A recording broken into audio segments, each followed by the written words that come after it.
what's happening out there in YouTube land? Rockin' Dave from North Fort Myers, Southwest Florida. Let me see if I fix this camera here. You know, it's not the camera, it's the phone. Or is it the user? Okay, so yeah, thanks for tuning in. Let's see, we got Jim Geetrid. What's happening? Adam EVH. I thought I saw your name up there, buddy. I know I saw your name up there. I think you were the first one that logged in. Oh yeah, there's Adam. Rock and roll, my friend. R2, R3 locking nut. I thought I seen, yeah, Guitar Hack. What's happening, buddy? Let's see, I say, make all my shout outs to everybody that's tuned in thus far. Yeah.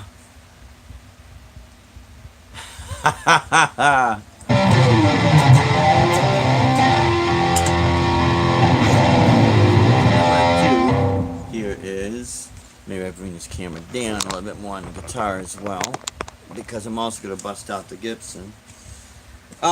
Right there, I'm using my the Digitech drop pedal.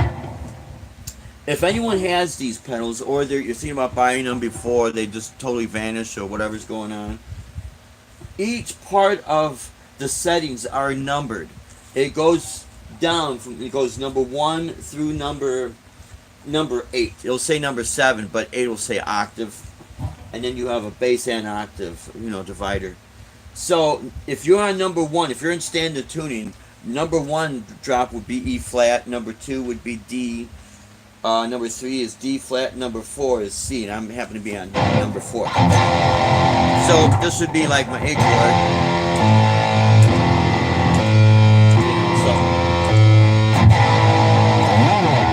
that's it off there. So let me just switch guitars here. That's not cool. And again, I'm plugged into the Digitech setup here.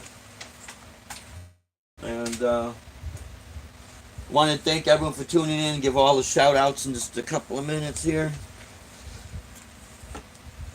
There we go. I know Guitar Hack likes the Gibsons, likes the Les Pauls.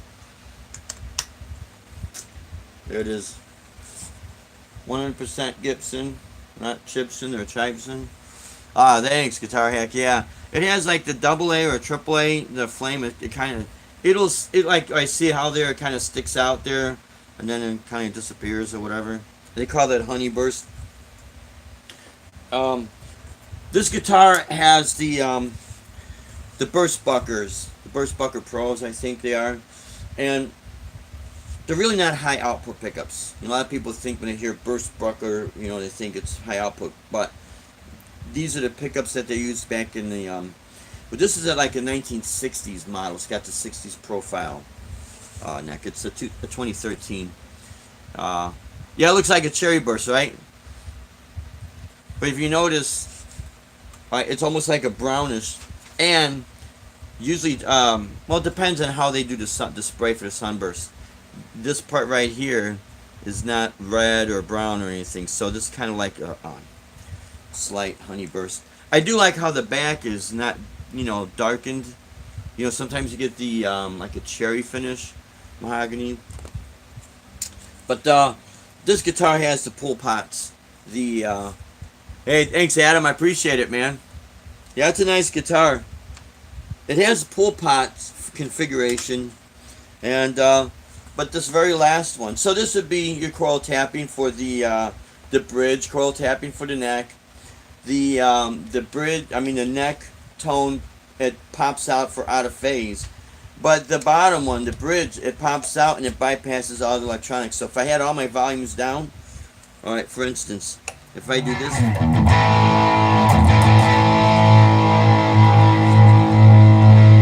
I just bring this down a little bit so you can actually see exactly what's going on. I got too down. Sorry guys, minor adjustment.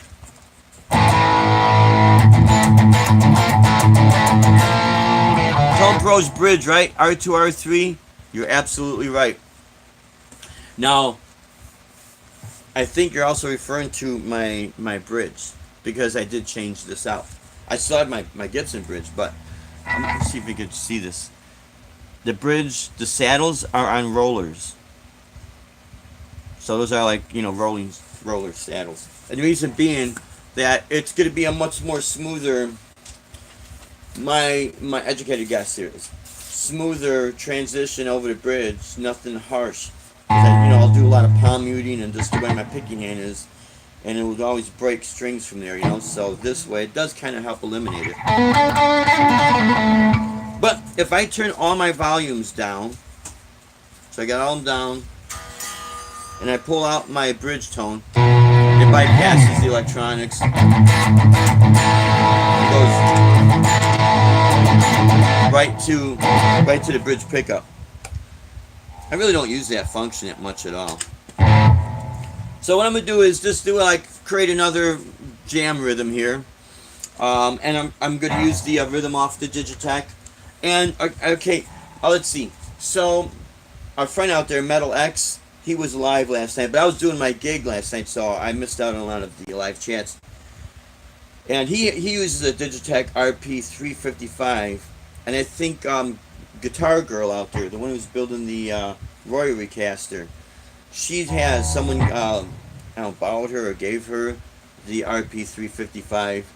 And I'll tell you, the strong point with the Digitechs is that you got that built-in drums, but you have that built-in bass. So if you wanted to plug right into a PA, you could get a full band sound. So what I'm doing here is gonna kind of create something. And especially if you have a separate looping pedal, because see these pedals, you will have I think it's a 40-second looper, but you could either use the looper or the drum pattern. You can't use both.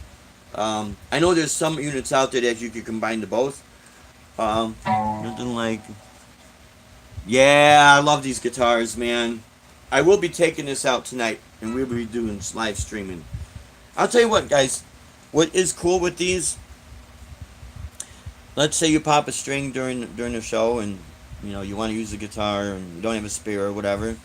It's so fast. I do not wrap my strings around the stop bar tailpiece. I've never done that. I know that's how they were doing that early days of the Les Paul style. You didn't have the bridge, you just had this. That was the bridge. But anyways, so if you pop a string, boom, you just take it out, thread the new string through here, put it through your tuners. These are locking tuners, but I really don't care about that. Do your wrap round, bam, you're good to go. I'm gigging. Oh, you're gigging tonight with your 339 Gibson tonight. Nice. Now, Guitar Hack, do you ever record your gigs, your live gigs? Whether you live stream them or just record videos?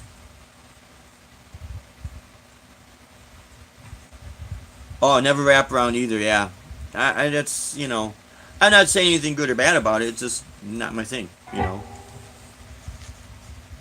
Oh, yeah, you have videotape. I like what comes off of the phone here. You try to get as best audio sound quality as possible.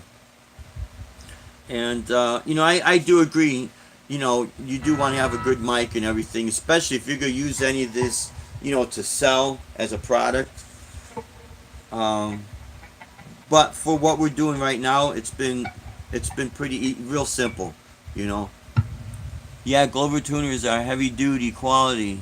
Yeah, these are R2. This is what I have on here. Yeah, and they're solid. Yeah. Oh, thank you so much, Guitar Hack.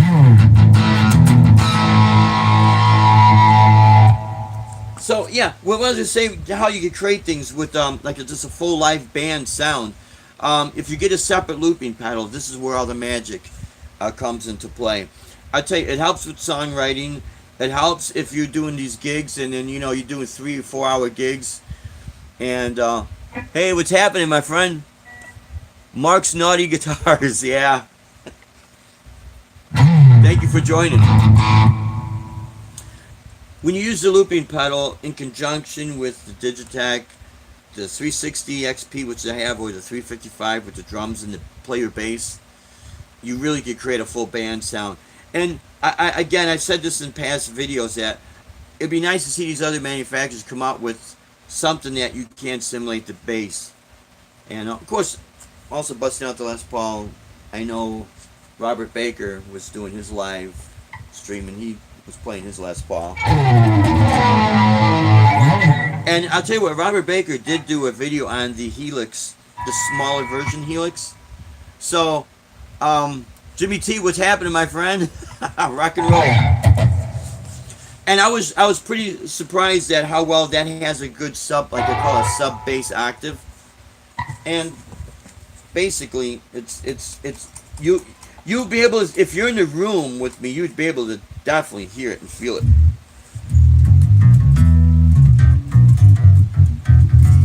So it's not just something that you hear, it's also something that you could actually physically feel. It'll actually, if you crank it up, you're going to feel the floor move, just like you had a bass.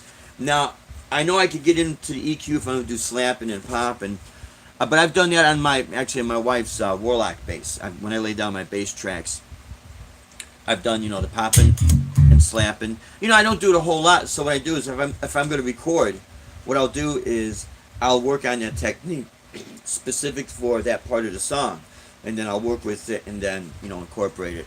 Now if I were to just go straight turn into a bass player, well then I'd be practicing it as my daily routine for my chops. But this is what's really cool with this is that so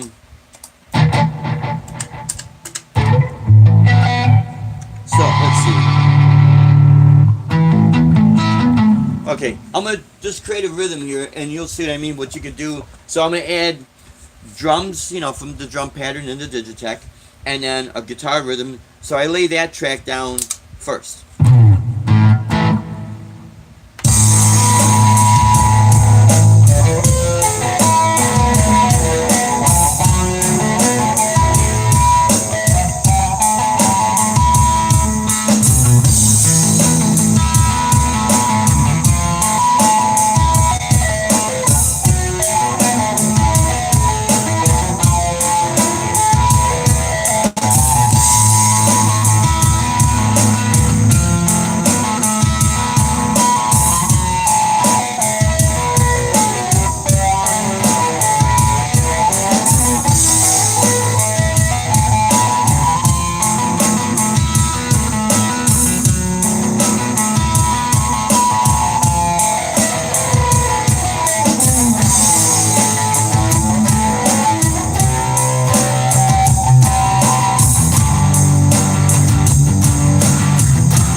Thank you guys. Thank you for that comment, R2R3. I really appreciate it. Thank you so much. It's just been so many, just years and years working with this stuff. It's like anything else. The more you do it, the better you'll get at it. And the first time I've worked with looping pedals was when the very first Boss looper came out, the RC20, and I still have it. It's the big red pedal. And then, see, I think we bought that in 2002, maybe it was, maybe 2003. But I do remember we bought the RC20 XL in 2004. American Devil, how are you, my friend? Oh, I'll do one of these sums, give one of these bad boys, like our good buddy, the Tone King. And of course, my sponsorship. Can't. Yep, got exposed. Yep. Sponsor, support from my wife and all of you. I like having fun, my friends, Of course, the nice German lady, knowledge is power. Of course, it's all backwards,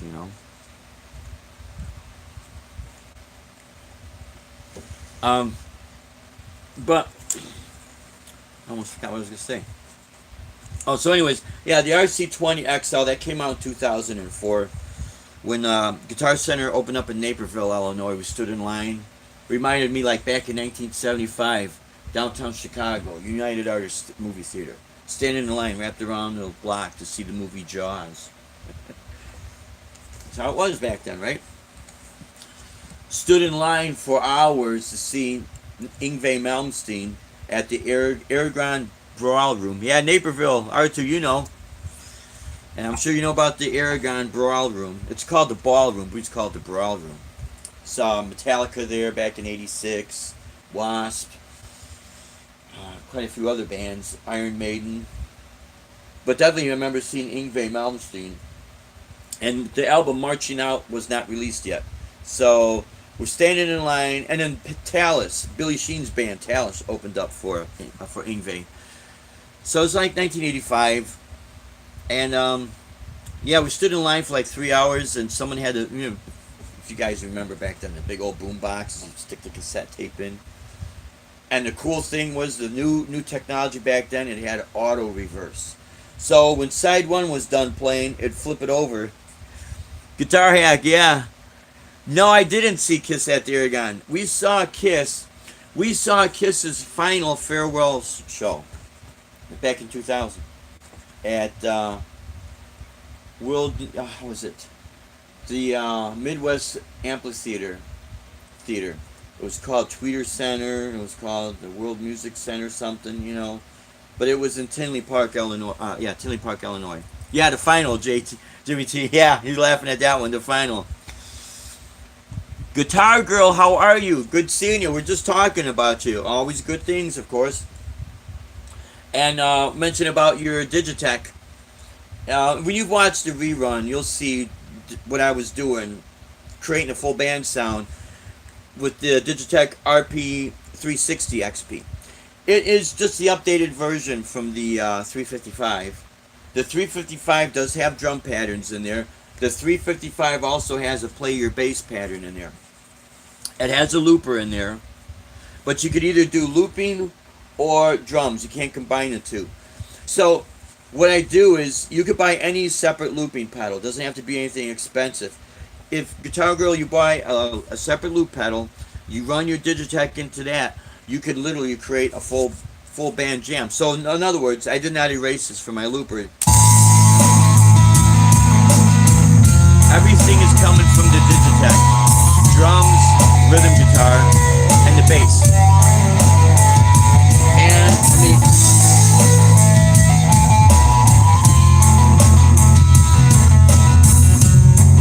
so the bass, yeah, so you see the bass. Now, it'll run good through guitar amps. So if you don't have a powered PA speaker, you might not really notice it so much. But later on, I always refer everyone to get if you're going to use this, if this is what you're going to use for a live setup, It works better through a powered PA speaker, and it doesn't have to be anything expensive. Those Harbingers we use, we paid $150 for those brand new, and they're rated at 600 watts peak power. And the reason why I say that, there's a difference between peak power and RMS. RMS is like full. Peak power is what it'll peak up to. But if I were to take an educated guess, maybe at its full power, it's you're doing it pushing about 400 watts, and then if you want to add something to it, it'll peak out at 6. But it's loud. It's very loud.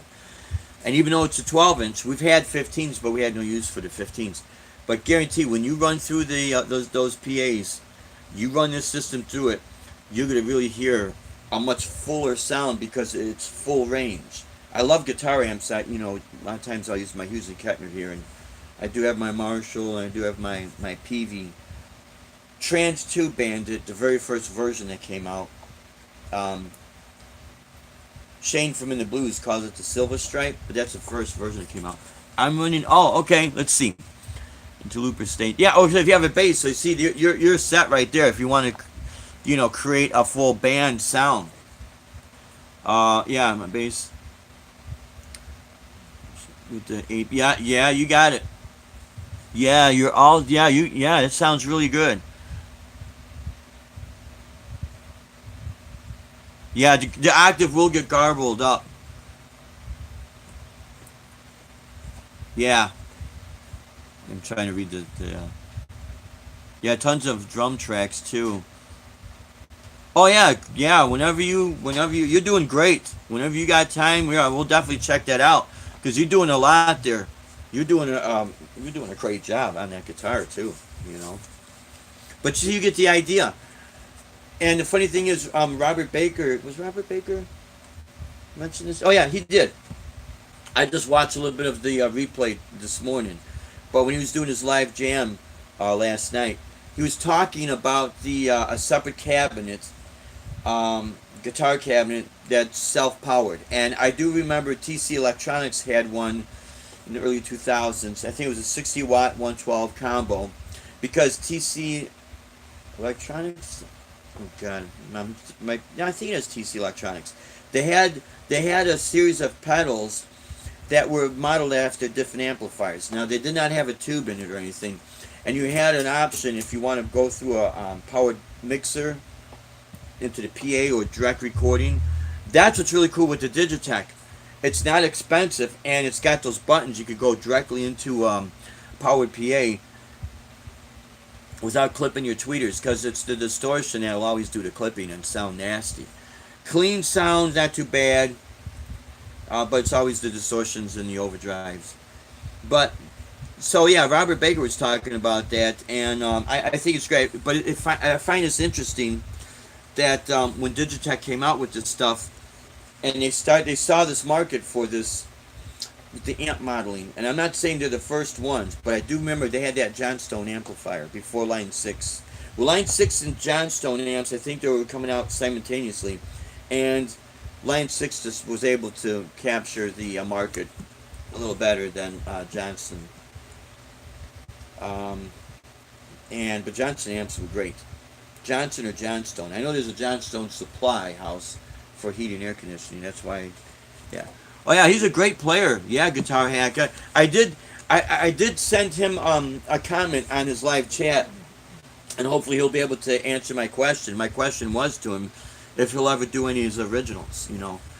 I'm not against doing covers. When I'm our group RUI, we do a lot of covers, and Mike's got a great voice, and I love doing that. Matter of fact, we'll be streaming that show tonight. But it's when you get hit, when you constantly are being like monitored for the covers. And I've always been a creative person, so I've always favored doing originals. And how I started doing my originals was you're trying to learn a cover song, but if you have a creative mind, you start looking at this fretboard and you start playing melodies. What happens is that you come up with all these ideas that go along with the guitar, the chord progressions, and that's what starts to happen. So then you start saying, well, wait a minute, I know I could do this, that, and the other, and it's not copying the exact guitar solo, but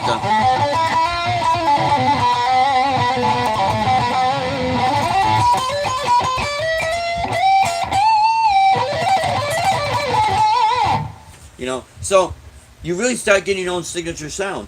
And again, the era that I started playing in, and R2R3 will testify to this, and a lot of you other guys that are our age and in that same area. I have no attempts. Attempts, baby. Yeah, you know what, Guitar Girl? That maybe that's what it was for me, because I'd sit there. Sometimes it's easy, sometimes it's not.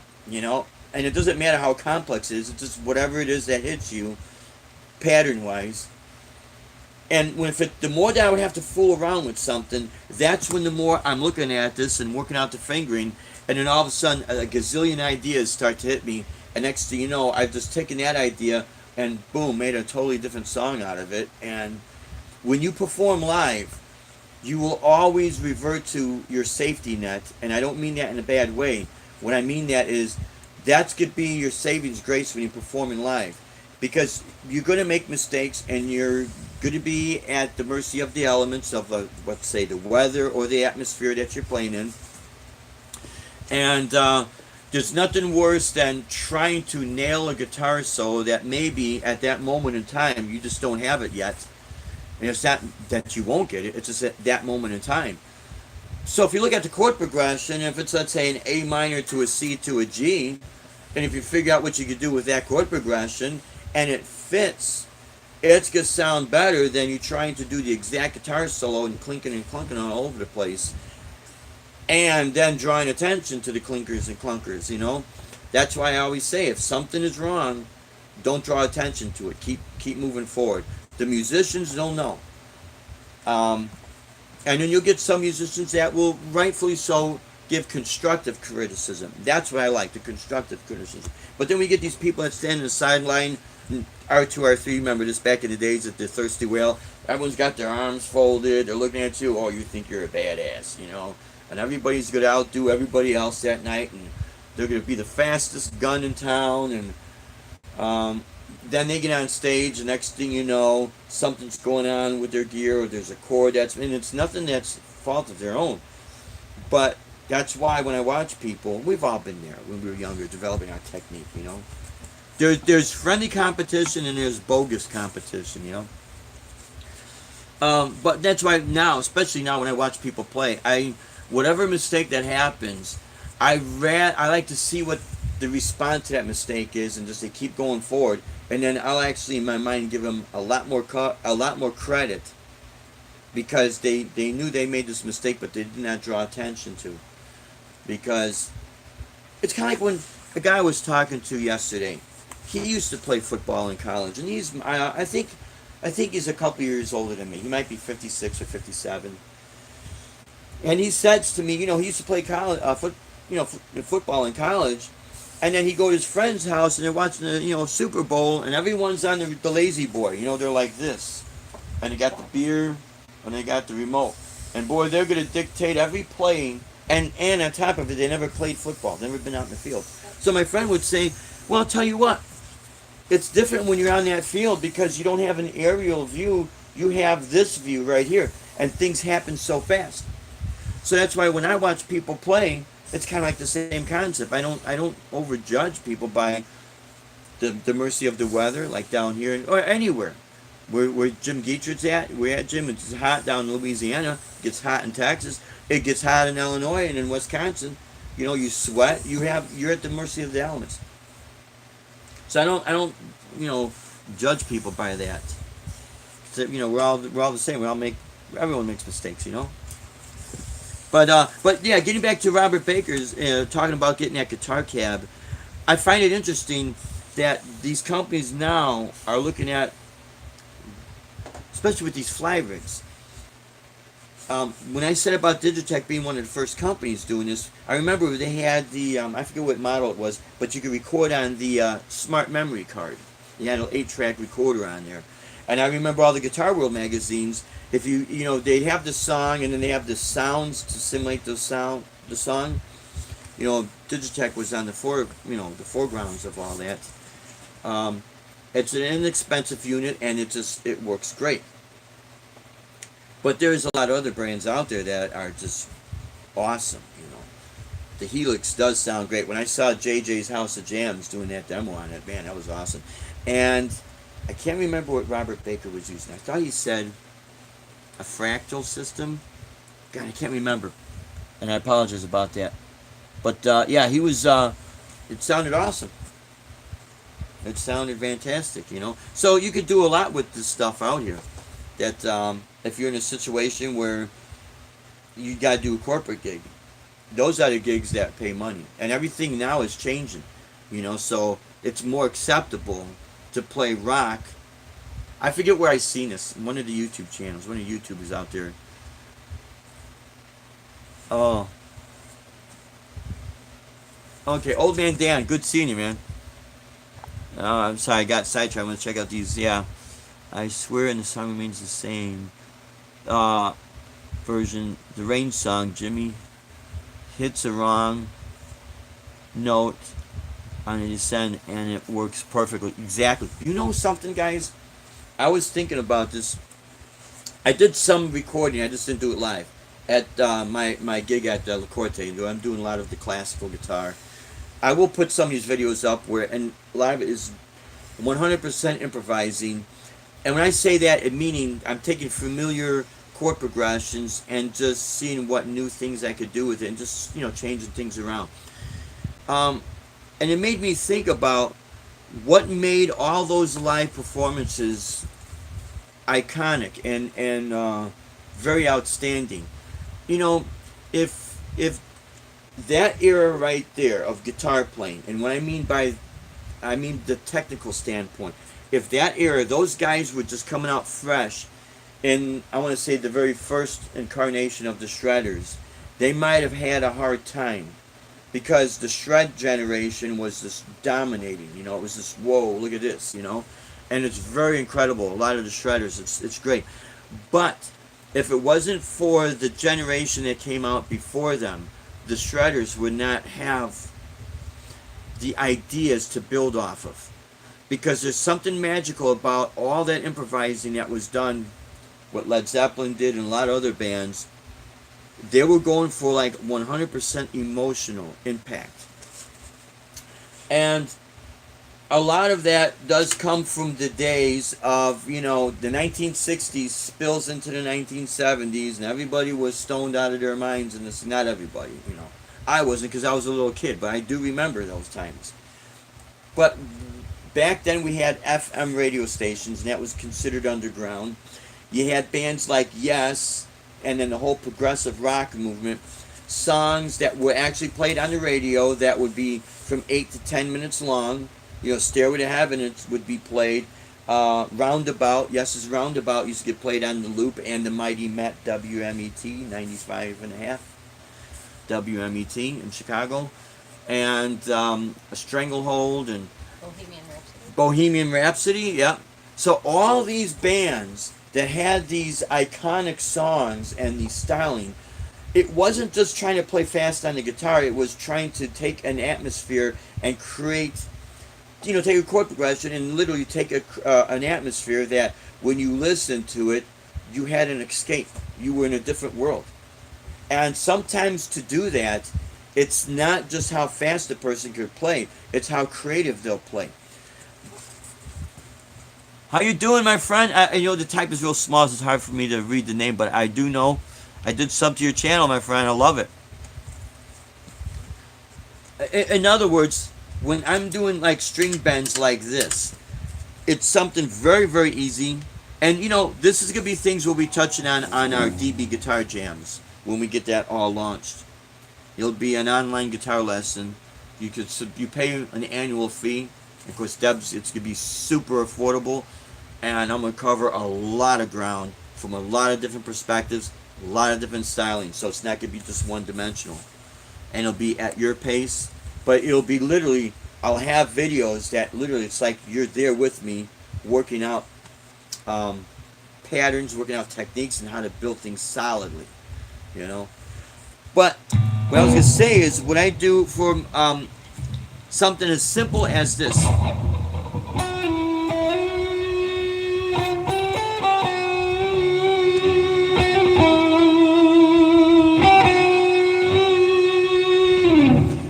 Okay, so it's a real simple bend.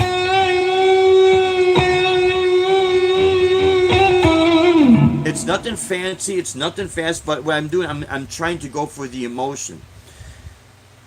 And that's basically based off of a classical guitar piece. Classical guitar with orchestra. I cannot pronounce the name, but the composer's name is Joaquin Rodrigo. Um, and basically, the melody is this. Let me get this up.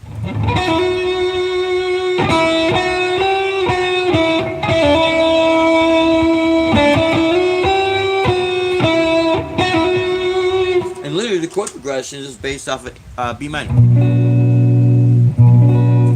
I'll have to erase what I recorded earlier, but if I just, my guitar might be slightly off a little bit, but that's okay.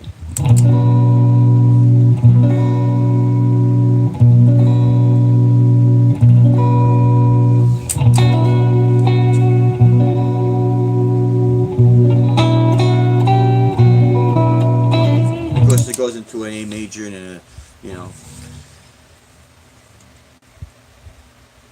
Yeah, exactly. He was of the band Free, yeah, and that was the magic of that era. And I've heard people ask me, what is it that's missing in the guitar community? And I would say, well, it's the melodies and the emotion. Um, it's cool that to try to push the envelope. It's always a cool thing to do. You know, it helps coach each other. You know, in building technique. But this happened to me, or it almost happened to me. I kind of caught it back in 1985 when I traded in my Ibanez Artist for another Ibanez guitar, Ibanez Destroyer. Oh yeah, Old Man Dan. I'm glad, and I'm going to touch on that. Old Man Dan's got a great comment. Playing over 2 or 3 chord progressions. You could take an entire song with just 2 chords and really run with it. Carlos Santana off of the Caravanserai album's got a song called Song of the Wind. And it's literally, basically 2 chords. C major 7.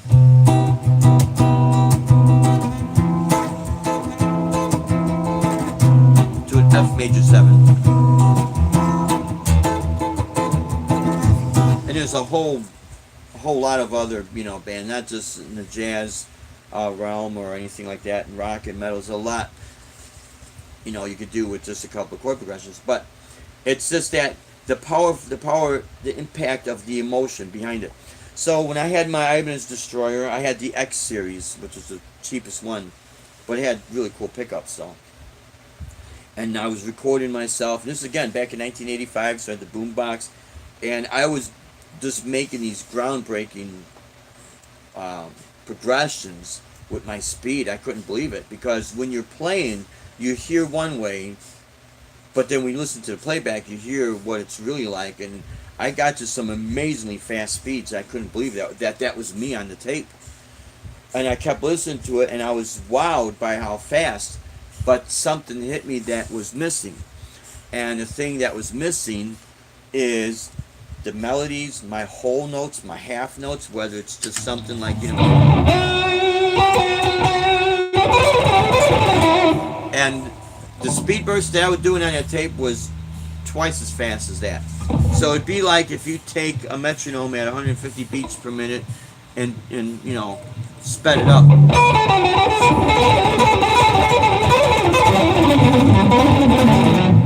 It was incredibly fast. I couldn't believe that was me on the tape. But because I had spent so much time with it that I almost kind of forgot about everything else. And then when I listened to the playback, that's what stopped me and said, okay, this is where I want to be. I like this. I like the way it sounds here, because I like the combination of having melodies and also playing classical guitar. You have to get in real deep with the emotion. And then listening to all of the jazz fusion music back in the day, you know? So again, I like other people, we come from a different time, and that time stays with you, you know? But that's what made those bands iconic.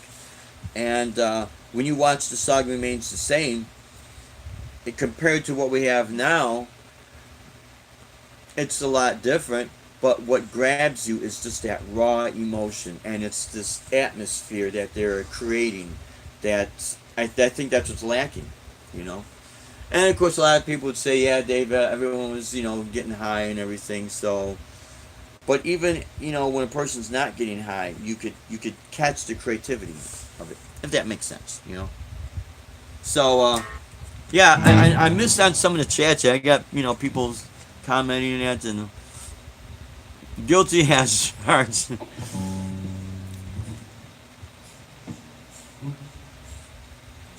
Oh, yeah. Yeah, Clampton has spent his career on pentatonics. See, again, hey, what's happening, my friend? Good seeing you. I like that. Good evening.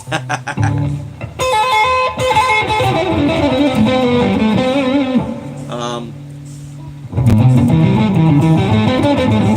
I'm not as quick with pentatonics as I won't say as it used to be. I mean, you could do.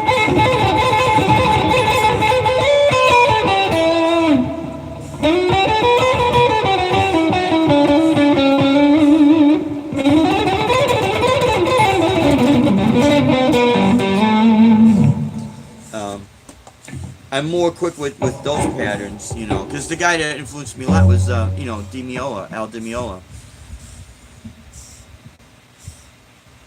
Thanks so much, Jimmy T. Appreciate it.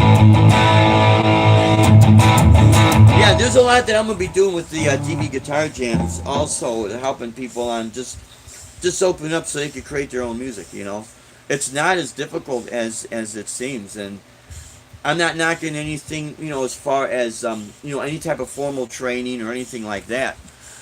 But basically, if you have a creative mind, you have a creative mind. Everything's opinionated. It's kind of like, again, saying the sunburst guitar is better than a black guitar. It's opinion.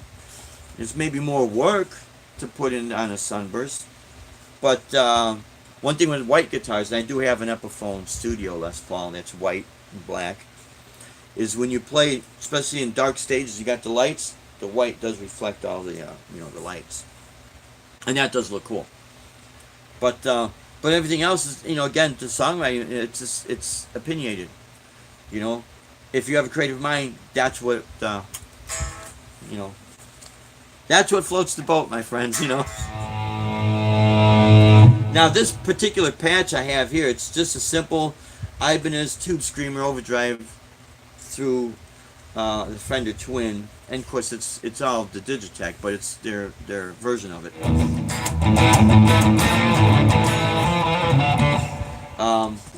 But what I was say is, with the fly rigs, they're starting to see that, okay, it's becoming more and more expensive to fly from here, from Florida to California, and put all this gear on the plane and that. And this is something that when we did our shows over in Europe, I just put the pedal bag, when we were able to do this, underneath the seat in front of me, and then the guitar in the gig bag and the overhead compartment, and we were good to go.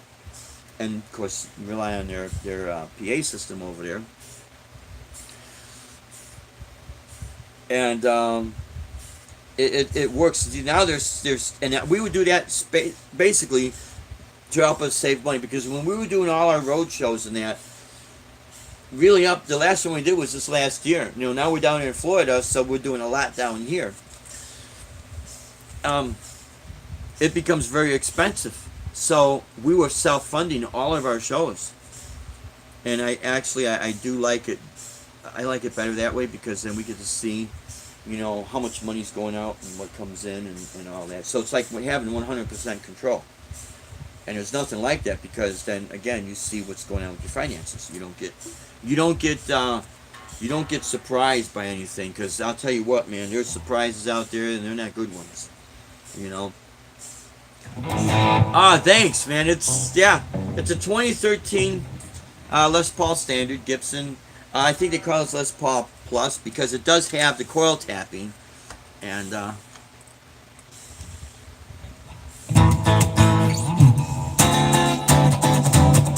so now I've got the combination of both pickups.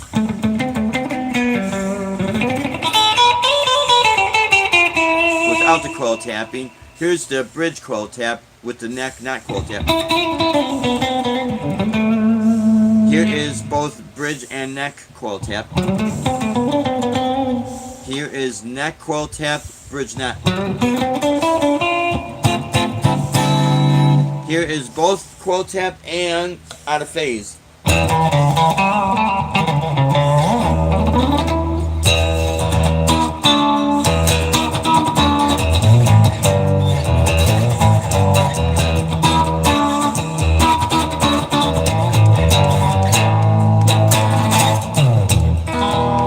So you do get some pretty cool tones out of this.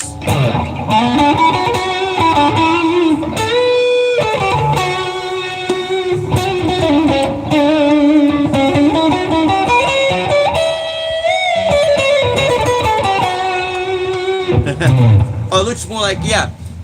It's interesting what you're saying, yeah. It looks more tomato burst than cherry. Yeah, I heard it's cherry. Oh yeah, okay. Oh, I don't know if you're talking about maybe one of your guitars, but this is, they call this honey burst. So, I'll tell you what, guys. It's like really, you know, the yellowish with more of a brown, like a faded brown. Maybe we mix a little bit of red. I think what almost looks like the red is a reflection of the yellow into that. But I mean, it's a great guitar, nonetheless. Yeah.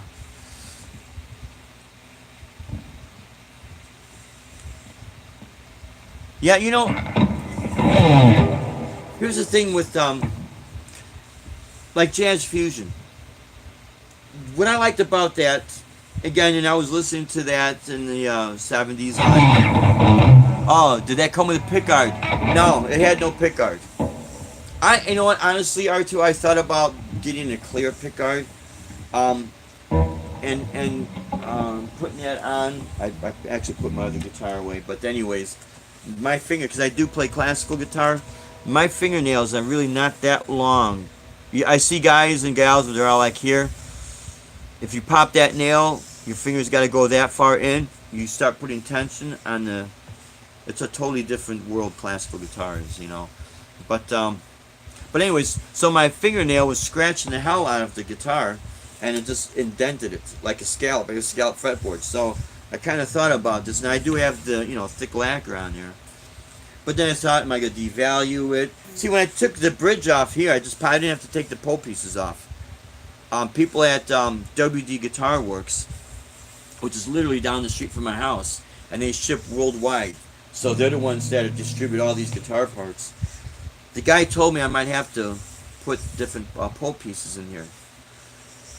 And it actually comes with it. But I lucked out. I just pulled my bridge off and put this one on. And all this bridge is it has rollers. Those are my saddles, those rollers. So if you can see that.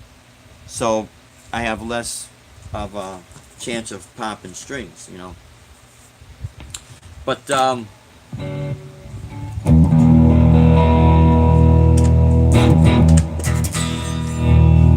yeah, it is like having to run through a Fender Twin. Because I used to have a Fender Twin back in the day. With Altec Lansing speakers, yeah.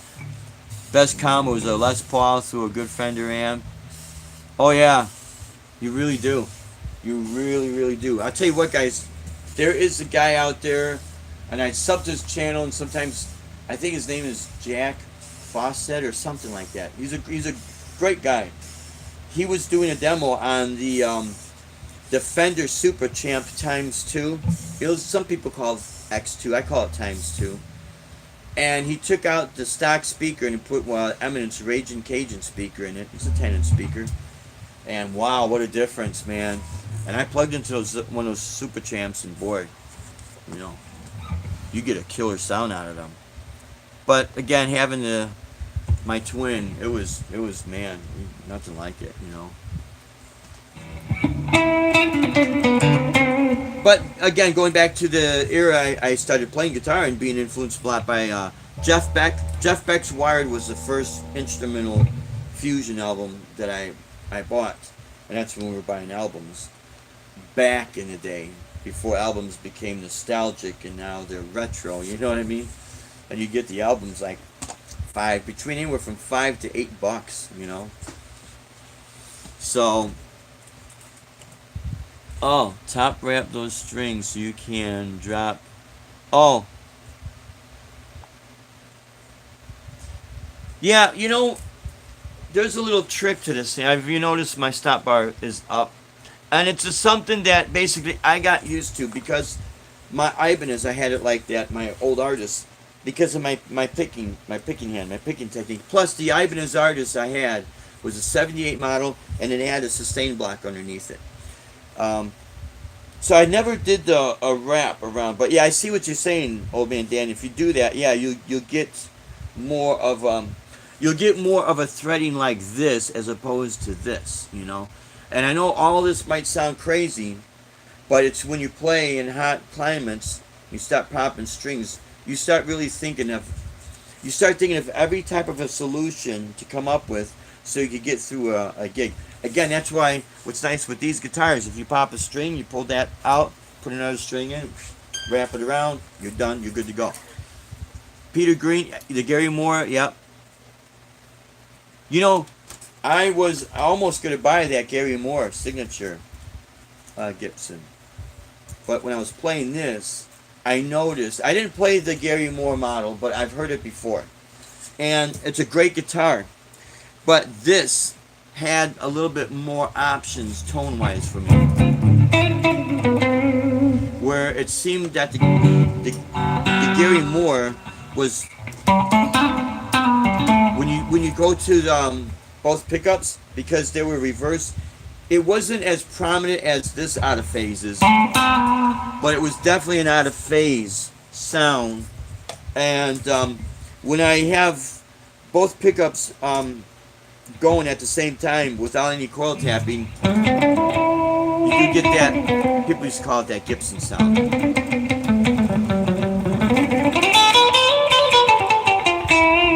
And so I kind of, favored that. That's the only reason why, I didn't grab that. But, I mean, it's a great guitar. Gary Moore was a great guitar player, too, man. He could shred, he could do melodies, he had the whole thing going on,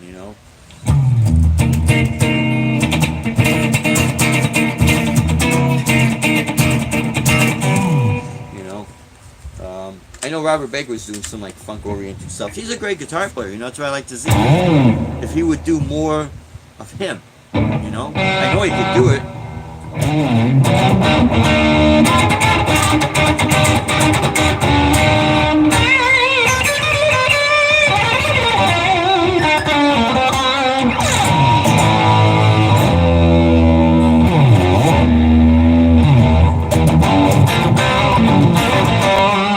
So this would be like a Fender Twin with a tube screamer in front of it.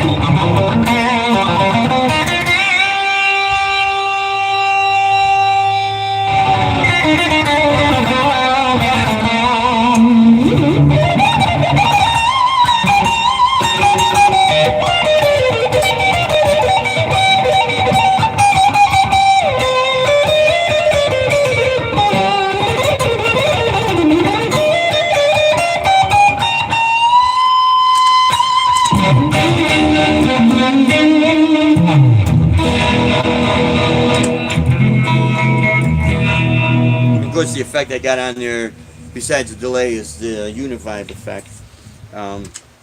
But yeah. Now I have 11 gauge on this in the standard tuning, and it's because my picking hand, got so strong from doing everything on the acoustic that I had to do.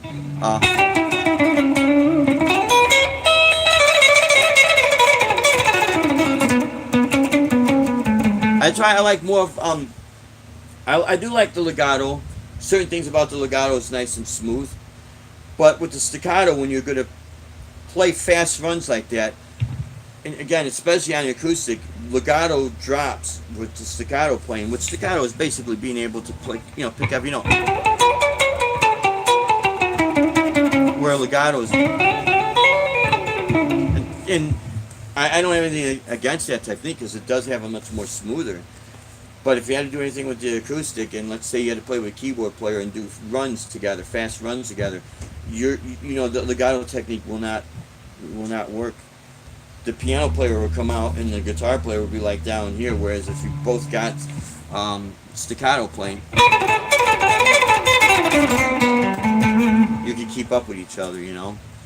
And again, like I said, the guy who influenced me the most was Al Di Meola, and when I heard that kind of the stuff he did on the acoustic was unbelievable, you know. I think Guitar Hack also made a good point about, you know, you will be in, you will kind of reflect your influences, you know what I mean? And each generation has that.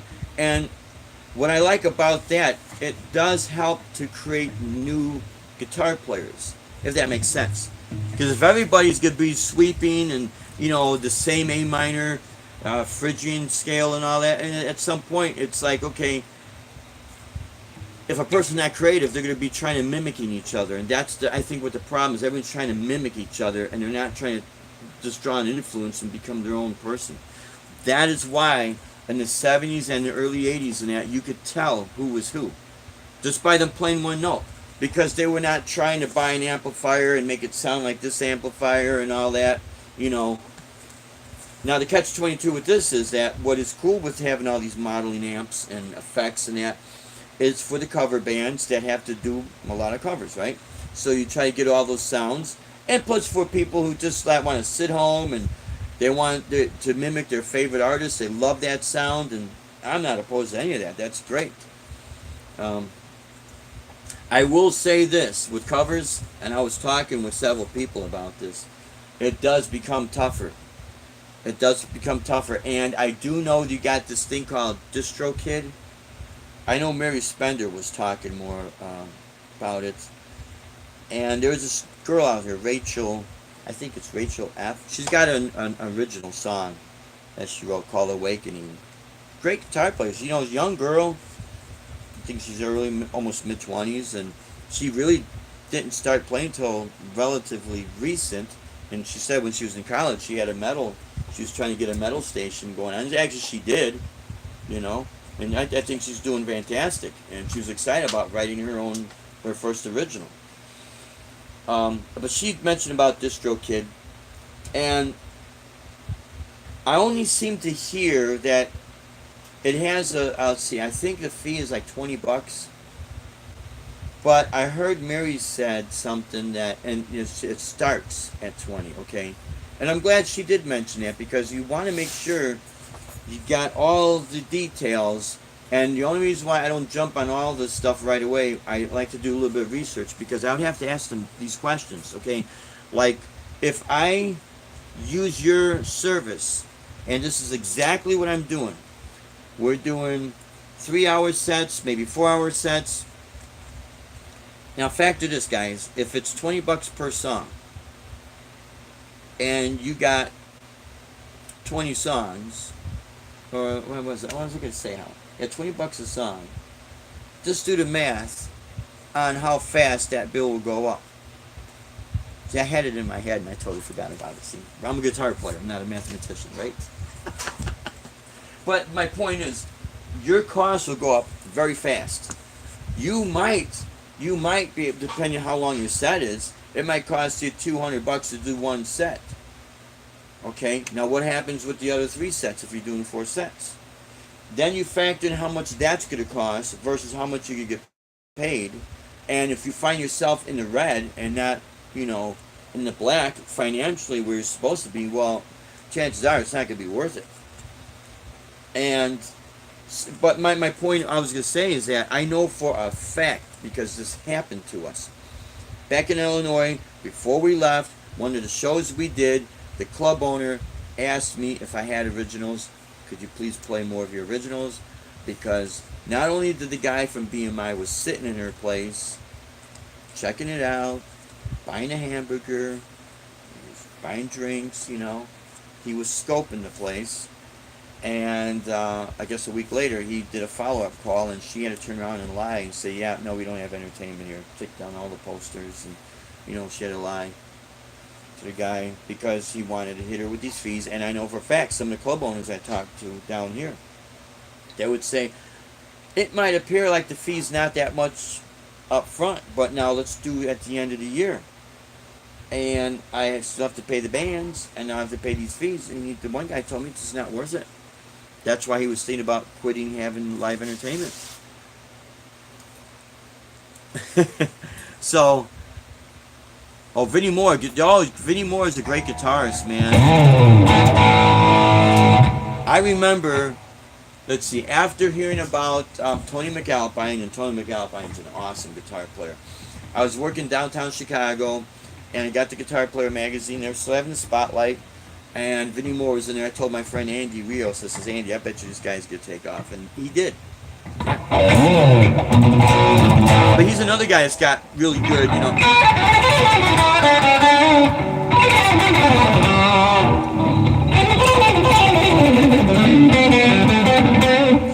That song In Control is real similar. Just some of these runs, it's like a, you know, real fast staccato, you know. Brian Stewart, what's happening? Good seeing you, my friend.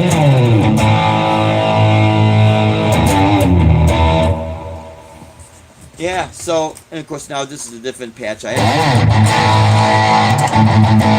This is more like the Marshall patch. Oh yeah, it's a great song, Jimmy T. I love that song too, man. It's like, I think that's like one of his best songs right there. That just has that oomph to it, that impact, you know.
Yeah, I love doing that stuff, you know.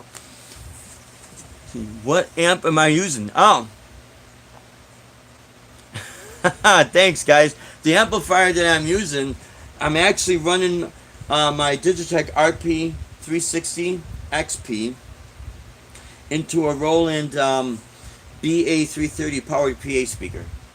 The Roland, all I have is you have for the EQ, the master is high and low, and then on each channel it's just a tone. So all my tone and my EQ and amp setting is really from the Digitech, and that's the strong point with this thing, because when I run it through the PA, you really get a great sound. But the secret is this pedal. You can have it set to, if you go to a guitar amp, and let's see if I get into my settings. I'm gonna set. Alright, this is what it'll sound like if I'm going through a guitar amp. Could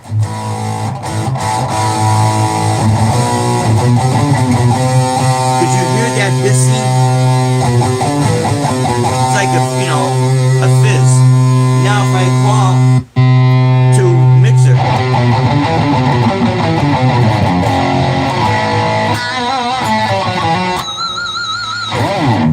so it helps filter all that out. And that's basically, I think that's its strong point. You can run into a powered PA speaker. Because again, when you run backing tracks, or you create the backing tracks right off of this thing, the drums and the bass, if you went into a guitar amp, and if you did a comparison, guitar amp and PA speaker, you're going to notice a world of difference. It's going to actually sound better out of the powered PA. And not to say anything bad about guitar amps, I mean, man, the Hughes and Kettner sounds great. The Boogies sound great. Yeah, it means. Yeah, the PA's full range. Yeah, exactly. Old Man Dan, exactly. The guitar amps are more set like mid-range. They might try to go a little high, a little bit low, but it's basically mid-range. Whereas, yeah, guitar amp, yeah, it's a big difference. And it's not that I don't like guitar amps. I love them, but the situations that I'm in, I have to get creative with what the space I have, because these places, if you notice, guys, a lot of these places in these clubs, there's no stage, or the stages are shrinking. And a guitar hack, I did mention about how what you were saying about like these club owners, um, they'll change their mind and then they'll have you, oh, give you the bum's rush. Well, the people are dancing. Could you go out and play again? And there you are, and there's your singer. You got to run. The poor singer's got this hamburger sticking out of his mouth. He's choking on his food, and the guy's saying you got to play. And it's like, you know, it's a different world it's a different world we live in, man. Way different. Okay, that's what I have in part of my PA is through the monitors, the Trio Plus. Yeah, I still need to do more full of a video with the Trio Plus and the S drum because I have the strum pedal as well, and running everything in combination. I mean, I do have the Boss ME70, which is a great pedal, man. You could slap batteries in that thing. You could go out there and do street performance if you want. And the hell with the biased clubs and the club booking agents that make you wait 2 or 3 months to get one gig that maybe they'll pay you or maybe they won't. Just go out there and play, man. But for what I'm using right here, I have we have 4 of the Digitech Jam Man stereo loopers, 4 of them, and it's because we always have extra. Oh yeah. Hey, what's happening, Brian? Let's see. Yeah, David Sanford, what's going on, my friend? Thanks for tuning in. What I was gonna talk about real briefly too is the situation with the distro kid, and what I would have to talk with them is ask them, hey, if I do these live shows, is your service gonna protect me when I do the streaming, and even not just the streaming? There's nothing stopping BMI from walking in that club because it happened in Illinois. It'll happen anywhere. You say if you want to work for BMI, you say, hey, you know what? You give me a couple of bucks, I'll monitor things on my off time. I mean, they might not, but it's a company. They're like any other company. And if they're looking for help, and if you even if you look to supplement your income and they just pay you your $20 per whatever. When you first started playing, did you take? No. My lessons I had, Brian, was in grade school. If I want to say anything like pro lessons, in grade school you learn the basic chords, and it was on a nylon string guitar, and I didn't own a guitar. This was back in 1974. We'd take lessons on Thursday, bring the guitar home, and we'd have it all weekend and work on the songs. We'd do all grade school, play assembly, and all the.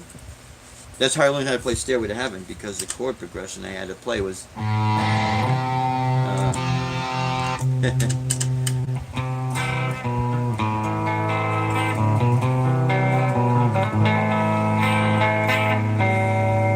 it, man.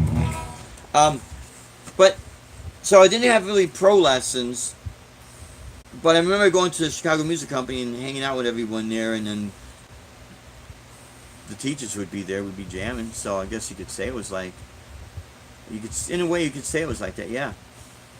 Because it was at the music store, and Chicago Music was a great company, man. They were a great music store. But I learned all my technique meeting my friend Andy Rios and his friend Angel, and we get together and man, we would do like 8 to 10 hour a day practice with a metronome and just work on chords and scales. So, and back then there was no YouTube or anything like that, so I do know how to read notation. I'm not real fast at it, but I know I can look at it and say, okay, here's my E. If there's no, at the beginning of the staff, it doesn't give you the symbol that D, you got a drop D. All you got to do is look at on the treble clef naturally, but the lowest note, and if you have an extra line and it's through that line, that's your D, that's a drop D. And there's a lot of times in classical guitar music, I look at the sheet music and, so I figured that out. But a lot of it was just practice. I remember when I was at the 1989 NAMM show. I'm trying to catch up with some of these chats, my friend. And, oh yeah, see, I'm going to touch on this comment, Old Man Dan. Yeah, Old Man Dan's got a comment, but and actually I kind of got distracted because his comments is really noteworthy. What has happened and this is you used to be able to play covers under the performance clause as long as you were not recording and selling. I thought, yeah, yeah, but here's the deal. Remember when you go back in the days, they still have jukeboxes, and you go to play that song? A portion of that money does go to the artist or whoever owns the rights to the song. That's why you'd have to pay for the song. So in essence, the cover bands become like the live jukebox. So, and because the music industry has taken such a huge hit with the internet, they're recouping their money, and everyone's been losing money drastically. And so then they look at all the fine print with all the legalities that's going on. They'll say, okay, there is a clause in there for performance rights. And basically what that means is if you do not, or if you're not paying for that song, they can say you're not allowed to play it. That's why you might see this now, but when Prince was alive, you notice you didn't see any of his stuff on the internet. And not to say that if someone's making money off it or not, it's still like a performance. I mean, he was real strict. I know Garth Brooks is real strict on that because we get the hits. Now, when we do, there's a song Thunder Rolls, that's why sometimes Deb will shut it off and say intermission because we've actually got notification for this. And what I was saying with this whole thing with this distro kid, they would have to sit down with me or just give me all the forms that will, everything's in black and white. Yes, I can go out and play. I will not get hit. I won't have to be charged. Then we're good to go. But it does get a little bit tough for me to say, all right, let's take on more covers or to float it under our name, basically. Because see, cover bands that do this for fun, if they're not incorporated, they're just doing this for fun. But as soon as you turn your music and make a business out of it, like we have done, we do have a federal state ID number that we pay. Because my wife knows way more about that than myself, but I do know we are registered, and we're registered with BMI and ASCAP, and they do know I'm out there making money. And so now it's no longer that you're doing this for fun or, as a side job without, kind of like getting paid under the table. No one knows anything, right? Now it's you're registered. So now if they want, legally they can do this because think about it, it is their material. And then they got the money for the lawyers too. So if they want to come after you, they can. That's like, all right, there's a friend of mine back in Chicago that had a band called Aftermath. And this is back in the late 80s. And I think it was Ice Cube was going to name his record label Aftermath.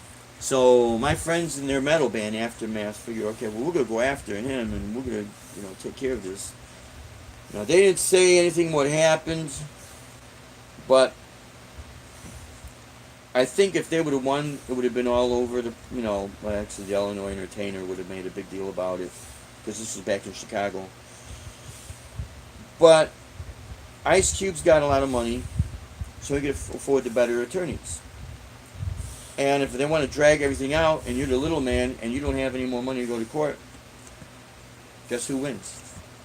So it's kind of like if you have a patent on something and you start to run out of money and you're trying to pitch your idea to a guitar company, so you go to NAMM and you talk to all the guitar companies and they keep inviting you back next year.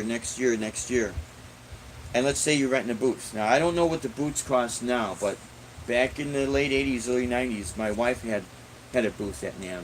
Because she'd go to NAMM out in Anaheim, California. And she was telling me, $2,500. So was that Deb, $2,500? Yeah. Yeah, $2,500 to rent the booth. So let's do the math. The booth is $2,500. Let's say that's for the whole. Was that for the whole week? That was, For NAMM, yeah. Yeah, the duration of The duration of time. So people say, well, yeah, Dave, that's only a whole week. Let's say you live in Chicago, Illinois. They used to have NAM in Chicago. They don't do it anymore. So you have to fly out to California. Let's say you got stuff you got to put on the plane, right? So you see, it's not just $2,500 and then use a hotel. You know what I mean? So everything just adds up and adds up and adds up, and you start losing money. So, but again, so basically what I'm saying is, if you come up with an idea and then these people will say, okay, we like your idea, but we don't want to buy your idea, and they're an established company, and this happens. This is part of doing business.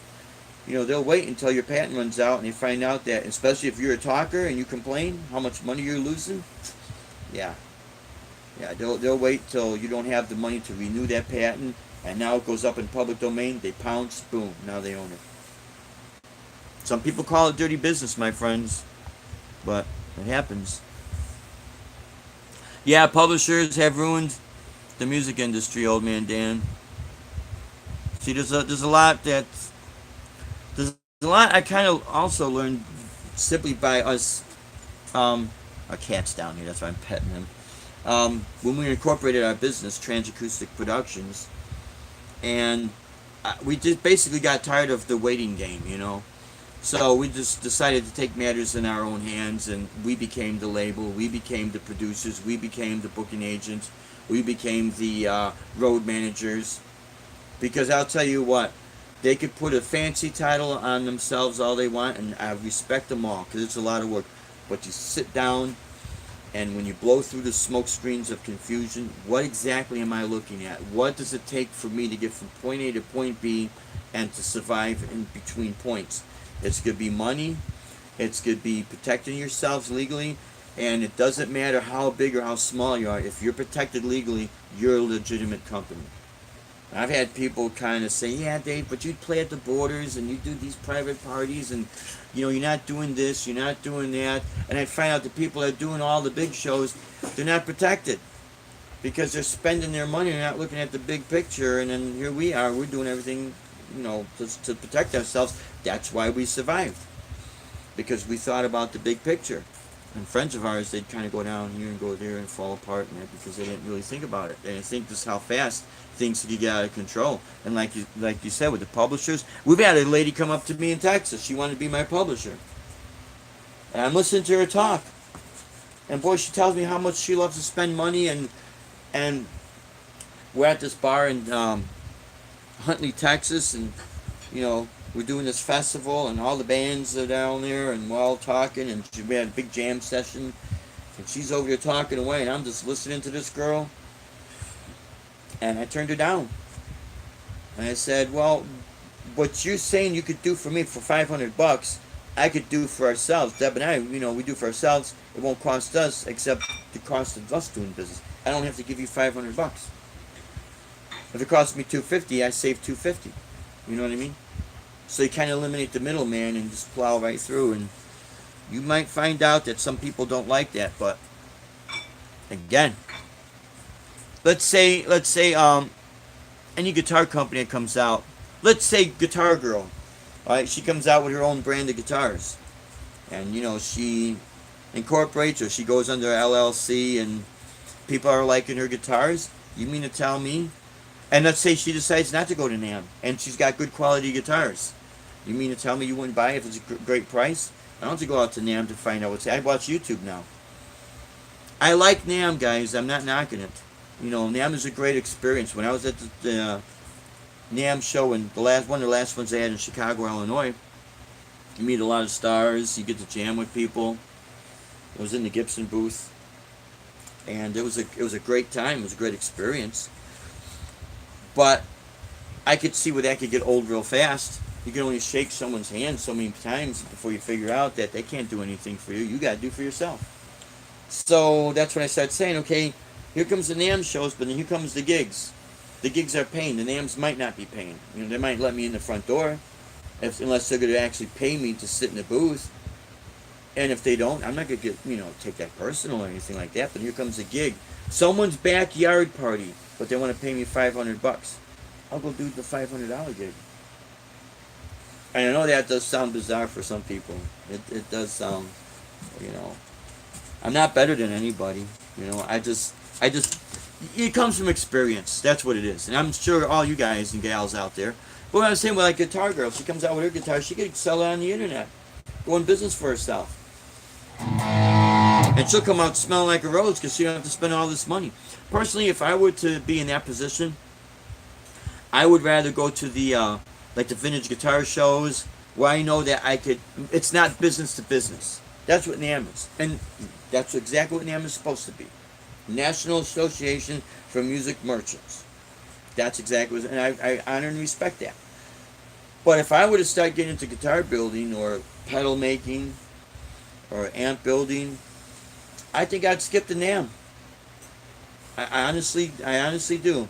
I think I would just sit and do the online and then the smaller shows because I know right then and there I could sell product. See, if you guys walk in, unless you get a deal, unless they started to change things now because they're starting to realize that, let's say you're a company from Ohio and you got to fly to NAMM with all your gear, your booth, everything set up, and then no one buys anything, no music stores, then you got to fly back. Of course, Deb, she's got a lot more to say on this one. Oh, but yeah. I was thinking about, look at this guy. Yeah, he's on the pedals. I was thinking about friends of ours that had that device without disclosing their name. Yeah.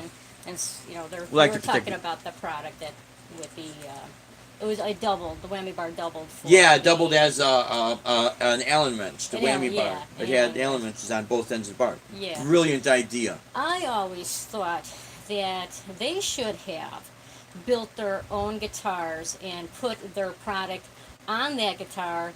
Yep. And yes, go to the smaller shows, sell it directly to the consumer versus going to NAMM, trying to sell it to the major companies that all the major companies, even if they did like it, they're not going to buy it. They're not going to buy it from you. They're going to wait until you run out of money renewing your patent.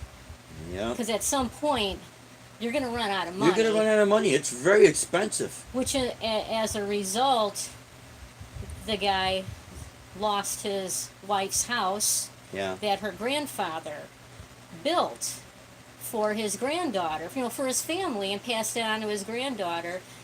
And the end result was they lost everything. Everything was lost. And he had a fantastic product.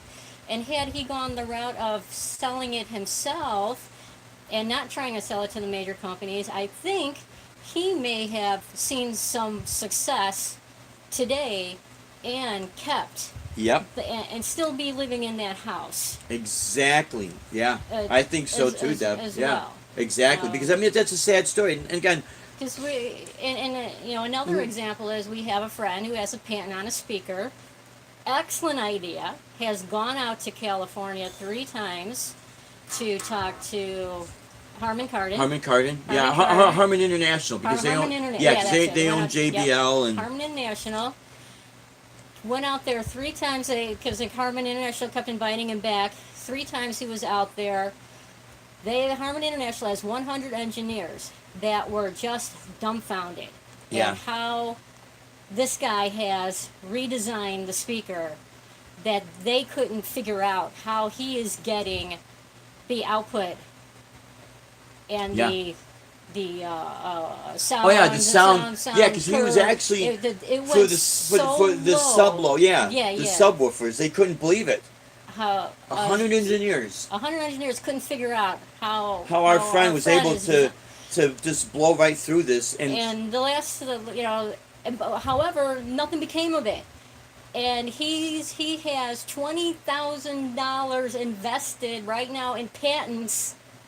At some point, he's going to run out of money to keep renewing these patents.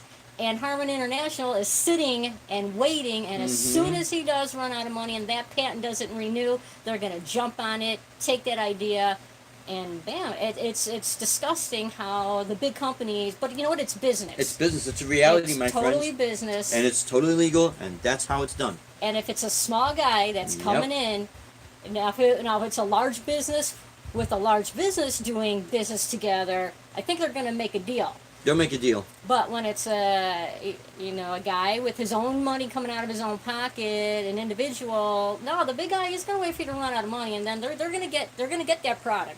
They're gonna get that They'll product. get it as soon as you run out of money to renew your patents. Yeah, yeah, definitely.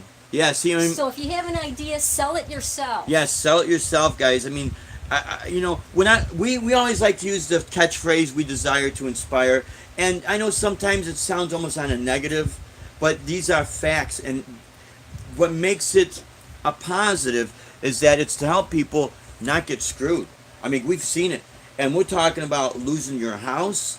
You know, you lose your house, you lose your life. You know, think of how hard it is to rebuild your life, and it's one thing when you're in your 20s, okay? Because you got time on your side. And I never want to be the type of person to tell people what to do. Because it's awfully weird, because when I was in my 20s, all these things I would hear older people tell me, never realized. And it was a different time, of course. But as you get older, you start really seeing things, how it really is. You're thinking, oh my God, these people were right. They were not trying to be discouraging me. They were actually trying to tell me something, how I could protect myself and still go forward with my music and have like basically 100% control. And there's something magical when you have 100% control. You're not gonna. Only a fool will screw themselves, you know. And I'm not saying everyone's out to screw you. NAMM seems like an exhausting expensive social event. Yeah, Guitar Girl, it is. I mean, I'm not knocking it. It's a great experience. I think like with Ben Coombs, when he wants to go out there, he's going to love it because he's going to go out there to mingle and talk. He's not trying to go out there to open up shop, you know. He just wants to experience, and for everyone out there, go and check it out, man. It's a kick-ass experience. I will not say anything bad about that. It's a great experience. It's if you want to do business, and just be prepared for all this. You know, if you don't have that prepared, and if you don't at least look at this possibility, it hits you blindsided. And just like Deb said, our good friend, he's got $20,000. You guys got $20,000, extra $20,000 you can just throw away and piss away? Chances are, I know I don't. You know? Yeah. I think Deb's got more to say. No, no, going out and experiencing all of these shows. NAMM was a fantastic experience. Oh, it was a great experience, yeah. You meet a lot of people, you get to see a lot of companies, a lot of products. Meeting see Mr. what's Peavy, out there. and yeah. Yep, meeting Mr. Peavy, his wife before she passed away. Yeah. Yeah, it was a ton of fun. I went to Was the after party? the after parties. Yeah, the after parties. They were fun. Went to, and then there's a lot of the other organizations too that I went to, and some of the the really large speaker manufacturers would throw parties. Oh, There was yeah. one event in Georgia, and one of the major manufacturers threw a big party on a plantation and invited us, had caterer come in, and it was just a fantastic experience. And the plantation in Georgia was absolutely beautiful, so it was just a really neat experience. I'm was referring to if you've got an idea and Yeah. a product that I think you'd be see more success by trying to, Especially in this to day and do age, that. yeah. Trying to sell it on your own, consumer to consumer, versus hitting a market. Yeah. Trying to sell to a major. It's like this. company. Okay, I remember this, and this happened when I was at NAMM '89. I was getting an endorsement deal with Monroe Custom Guitars, and I didn't have to spend a dime. Robert Monroe Turner was his name. He had 10 guitars lined up, and I'm down there. I'm playing them. I was actually invited to play in the Gibson booth, and during lunchtime, I went down to check out all the other booths because when you're in the booth, you're kind of like stuck there, So I go downstairs, and there's these guitars with these nice wide necks and really kick-ass shapes, So I'm over there playing it, and it felt comfortable. And actually, I draw an attention. People are coming by watching me play, and now they're checking out the guitars. The owner of the company sees this. He invites me to come down after. He says, "Come down at about 10 minutes after 6," because the show closed at 6 o'clock. He said, we'll work out a deal. And I says, man, I'd love to, but I didn't have any cash with me. I didn't have a credit card. I had enough money to buy a musician steak. Remember? Bo Diddley told us that. We met Bo Diddley down here in Florida. He says, we always remember, a musician steak is a hot dog. So I had enough money to buy a hot dog and a Coke, and that was basically it, right? So I'm like, how could I work out a deal? I don't have any cash with me, He says, don't worry about it. Come on down. Well, because I was helping him selling his gear, his guitars, I go downstairs and his wife was writing out a receipt so I could, be let out of the building. And he had 10 guitars lined up, and he told me, you pick whatever one you want is yours. Exchange phone numbers. What happened was, he said, just let's see if we can work something out together. You're a great player. You got a great personality. You're very easygoing. You're very kind to everybody. You greet everyone that came by. I said hi to. Thank you for showing up. I appreciate it. He liked that. And so he said, just make sure when you go back to Chicago, talk with all the music stores. Well, I had the guitar. I'd go to Guitar Centers. I'd go to Guitar Shack. And they all looked at the guitar like, wow, that's nice. But we're having a problem because we feel that if we buy into this company or however they were doing that, we got Gibson as a competitor, Fender, Jackson, Charvel, Ibanez. So we're worried that this company might not be able to be as strong of a force with these other companies. Now, again, this is back in 1989. So basically, that was getting shot down. And then what happened was the deal, it went south. Our friendship didn't, but he thanked me, and I guess a Korean company bought him out, and he had to sell his company because it was becoming expensive for him to stay in business. He would put full color ad pages in Guitar World magazine and Guitar for the Practicing Musician. Those are expensive ads, So what happened was just like Deb said, sooner or later you start running out of money. Another thing I just thought of is that Whammy bar that doubled as an Allen Rush. Mm-hmm. That he could have gone around to a bunch of these mom and pop shops and sold it as an accessory. Exactly. It would have been more benefit for him. What he done? Yeah, If he didn't want to build his own guitar, if he didn't want to build his own own guitar and sell it as an accessory, you can go to the small guitar shows. Mm-hmm. They're all over the place. The small guitar shows. Oh yeah, and there's more and more now. And he could have bought a booth for $150. Yeah. Now what he told me. And then sold them as accessories. And sold them as accessories. Exactly. What he told me, he did not have the booth at NAMM. But he had to pay to get in. Right, he couldn't but afford the booth. Yeah, he couldn't afford the booth. Oh, he did the first year. He did get the booth, and then he couldn't afford it afterwards, so then he just went in and walked around. He walked around. With this product trying to sell it. Now listen, guys, he told me he meets Steve Vai, he's talking with Steve Vai, he meets Joe Satriani, talking with Joe Satriani, talking with Ibanez, meets Mr. Floyd Rose. Everyone thinks it's a great idea. A brilliant idea. Steve Vai and this is what he said. So Steve Vai, basically, this is coming from my friend. He told me that both Steve Vai and Joe Satriani says, we can't do anything for you. We're the artists. We're not Ibanez. You got to talk to Ibanez.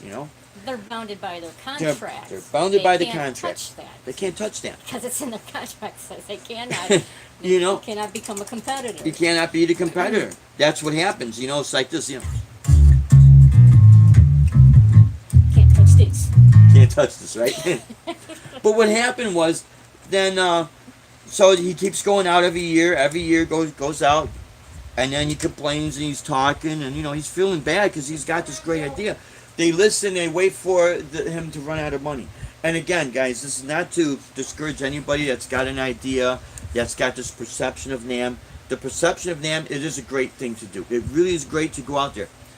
But if you're gonna be selling any type of accessory or try to get into the manufacturing business, just be prepared that you've got money. Or don't quit your day job. Whatever you do not quit your day job. And I know that might come as a shock for some. You'd be surprised how many musicians.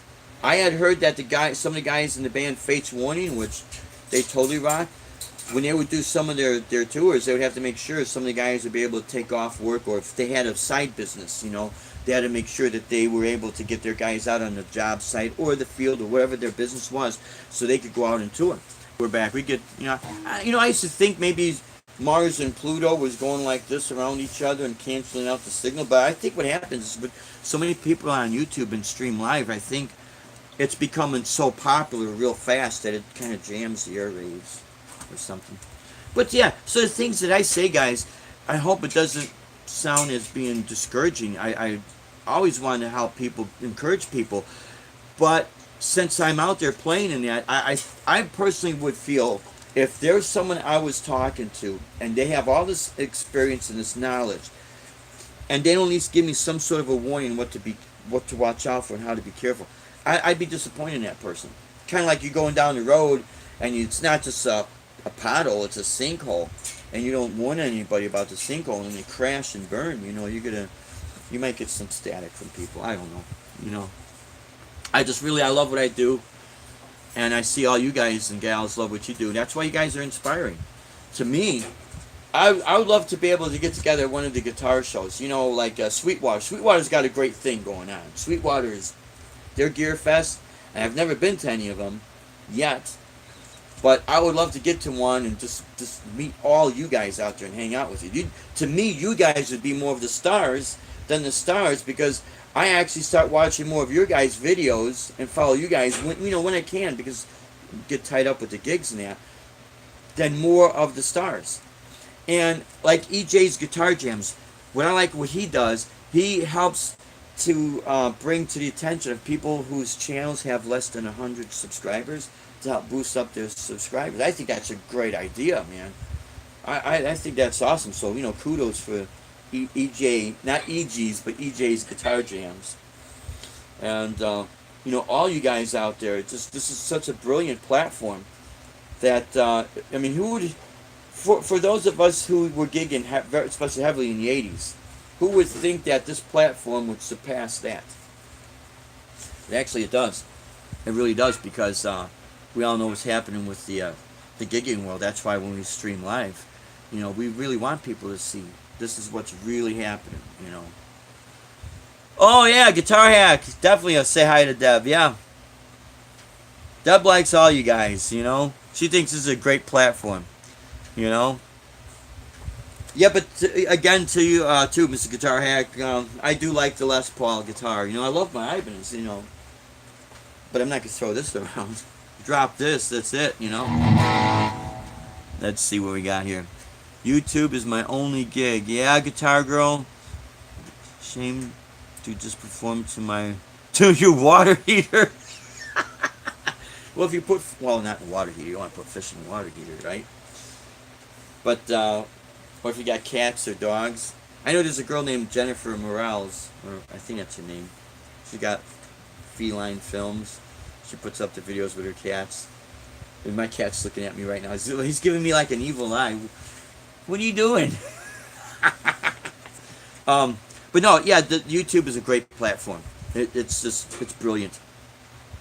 In the gigging world, it's kind of going like this. It's always going to go like that. We've been very blessed and very fortunate to do as many gigs as we have been doing down here. Yeah, it's totally awesome. But yeah, so again, I want to thank all my new subscribers, and of course all of my subscribers. You guys are absolutely the best. You guys make this all worthwhile, and we try to let this channel grow organically. I'll sub to a lot of people, and hopefully that they'll sub to me. Oh, have you ever had a crack oh no, I haven't. Oh yeah, no, I gotta check that. Yeah, Partina in D minor. Okay. Now, I do have at Bach's Partina in D minor. I do have a sheet book. It's in standard notation though. Bach's works BWV from 900 to 1000, I think. I don't know if Bach's Patina is in there. It might be. But I definitely want to check out Paula Gilbert's version of it. But this particular piece that a lot of people have heard, I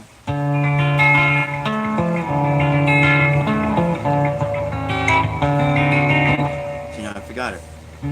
I could do it better on an island.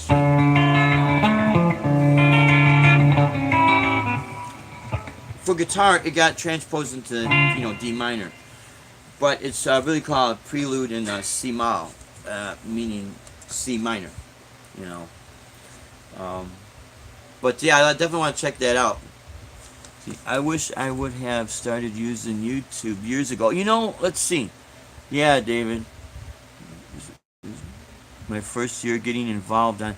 You know, honestly, I do have another YouTube channel, and it's got a picture of me with the Warlock and my Cordoba, and there's music videos on there. I do very little talking, nothing like this. Uh, I do just a lot of songs. I had spotlight for weddings, when we were doing all the weddings back in Illinois and surrounding areas. But I think I've been doing this maybe about 8 months, as far as right from this channel, and but as far as doing like these live streams, this is basically new to me. That's why I do everything off my phone. It's a great platform. Um, I value people with their material, with their music they have, with their content, what they're trying to show. I don't. To me, the thing that doesn't grab me to watch a YouTube video is not how many subscriptions they have. To me, that doesn't mean anything. I don't mean it in a bad way. I don't disrespect the subscribers. What I mean is, it doesn't. It's got to be good content.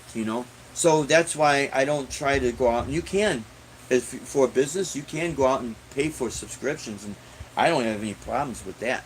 But you can do that, and that could definitely help. Or simply mentioning other people on your YouTube channel and subscribing, and hoping they subscribe to you. And I never been the type to want to ask people, although maybe I should, but in a very politeful way, respectful way. But I never want to appear that I'm begging people, because people's time is valuable. But definitely that's one way of helping to build your channel. Really, honestly, in my opinion, I think the organic way, meaning the honest way, is the best way. Okay, Old Man Dan, I am up to 40 since I started visiting. Yeah, that's right. Visiting other live streams, and you could go to your channel and subscribe, and then they'll subscribe to you, and that's one way of doing it. You see, right there, R2R3, just subscribe to your. Yeah, and that's like this gentleman right here. I know I'm trying to catch up on it. You subbed as. Yes. Yes, because you know what? See, I could see what people be if they start putting up content. Let's say they don't have any content. It kind of gives them the inspiration to say, "Hey, so and so's interested in my channel. You can start putting things up that you find that's interesting." To me, what makes a video interesting is really not the technique of the recording, or how many cameras, or how many editing. And I mean, that's great and great sound quality. It's how interested and how much passion you have in what you are doing. I think that right there will always be its standout, because everything else is going to be to enhance that video. If you have something you're passionate about, that's going to draw the attention. Okay, Michael B has a great concept that he's starting up with producers that have given us iconic albums and help bands. Plus, Michael B's his studio he's got set up is really, really cool, and he's been getting inspiration. Metal X, it sounds like Metal X might have gotten some inspiration.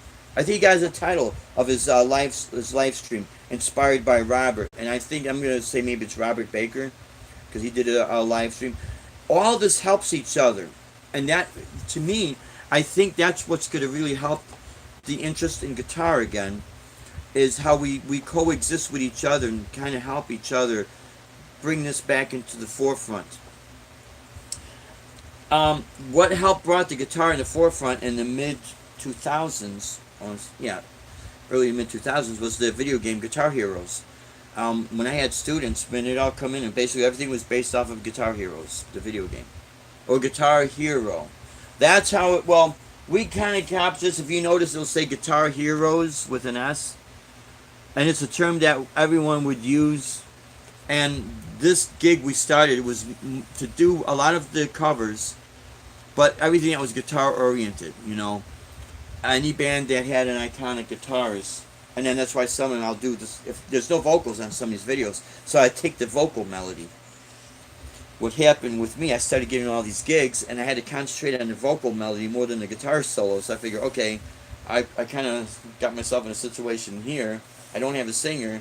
How am I going to pull people in that don't like music without vocals? I'm sure you ran into some of these people. You're playing them a song and they're sitting there waiting. And the song is kick-ass.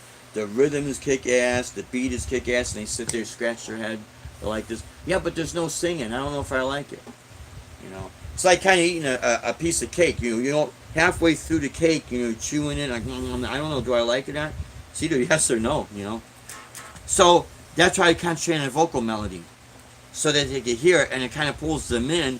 Because the average person don't understand guitar solos, but like when I do something like this.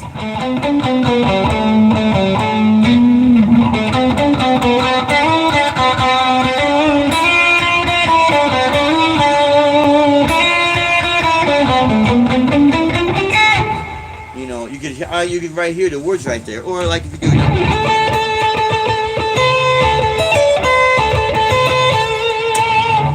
Well, that's.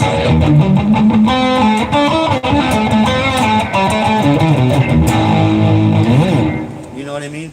So, and the vocal melody is a little bit more.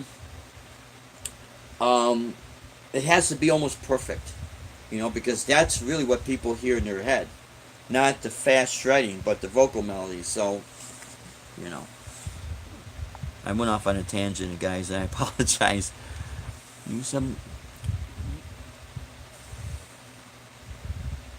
Good. I'm glad it has. He said you subscribing, you subbing to my channel has reignited my interest in my channel. See, that's the whole thing. It helps inspire people. And it's not like you have to have a video like every other day or every week or something. Do it at a pace that's comfortable for you. I really believe in this, that when a person is honest and straightforward,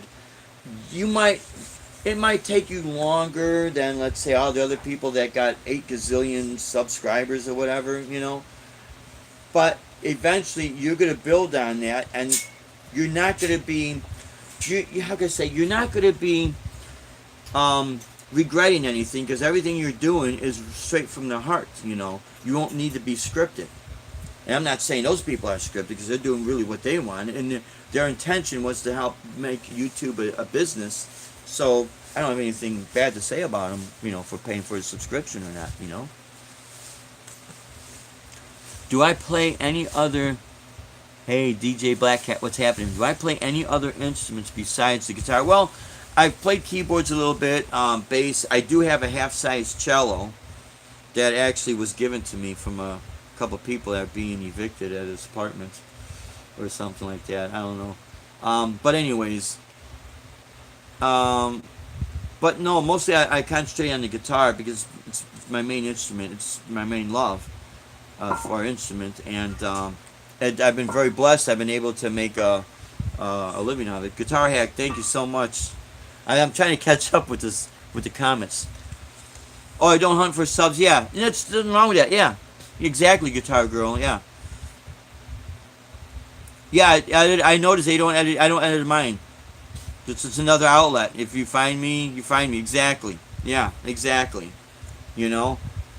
I think what happens if you got very good content, you get caught up in your content, what you're trying to, show people out there, and because YouTube is a great learning tool as well. You can find how to do things on YouTube, and I think that's another strong point of it.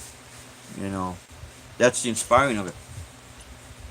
If you are a larger channel, YouTube can delete you for buying subs. Oh, yeah. See, this is something I don't really know about. If you are a larger channel, YouTube can delete you for buying subs. Yeah, maybe they can. If you know more about that, Dan, yeah. See, that's something you gotta be aware of. Guitar Girl, yeah. Organic is awesome. Yep. A lot of times when you're constantly busy, whether you're whether you're building a guitar, whether you're gigging, whether you have your day job and you got a family and that, and you use this as your personal outlet. Everyone's got a busy life. I only tag vids where, so people can find my, Guitar Hack, exactly.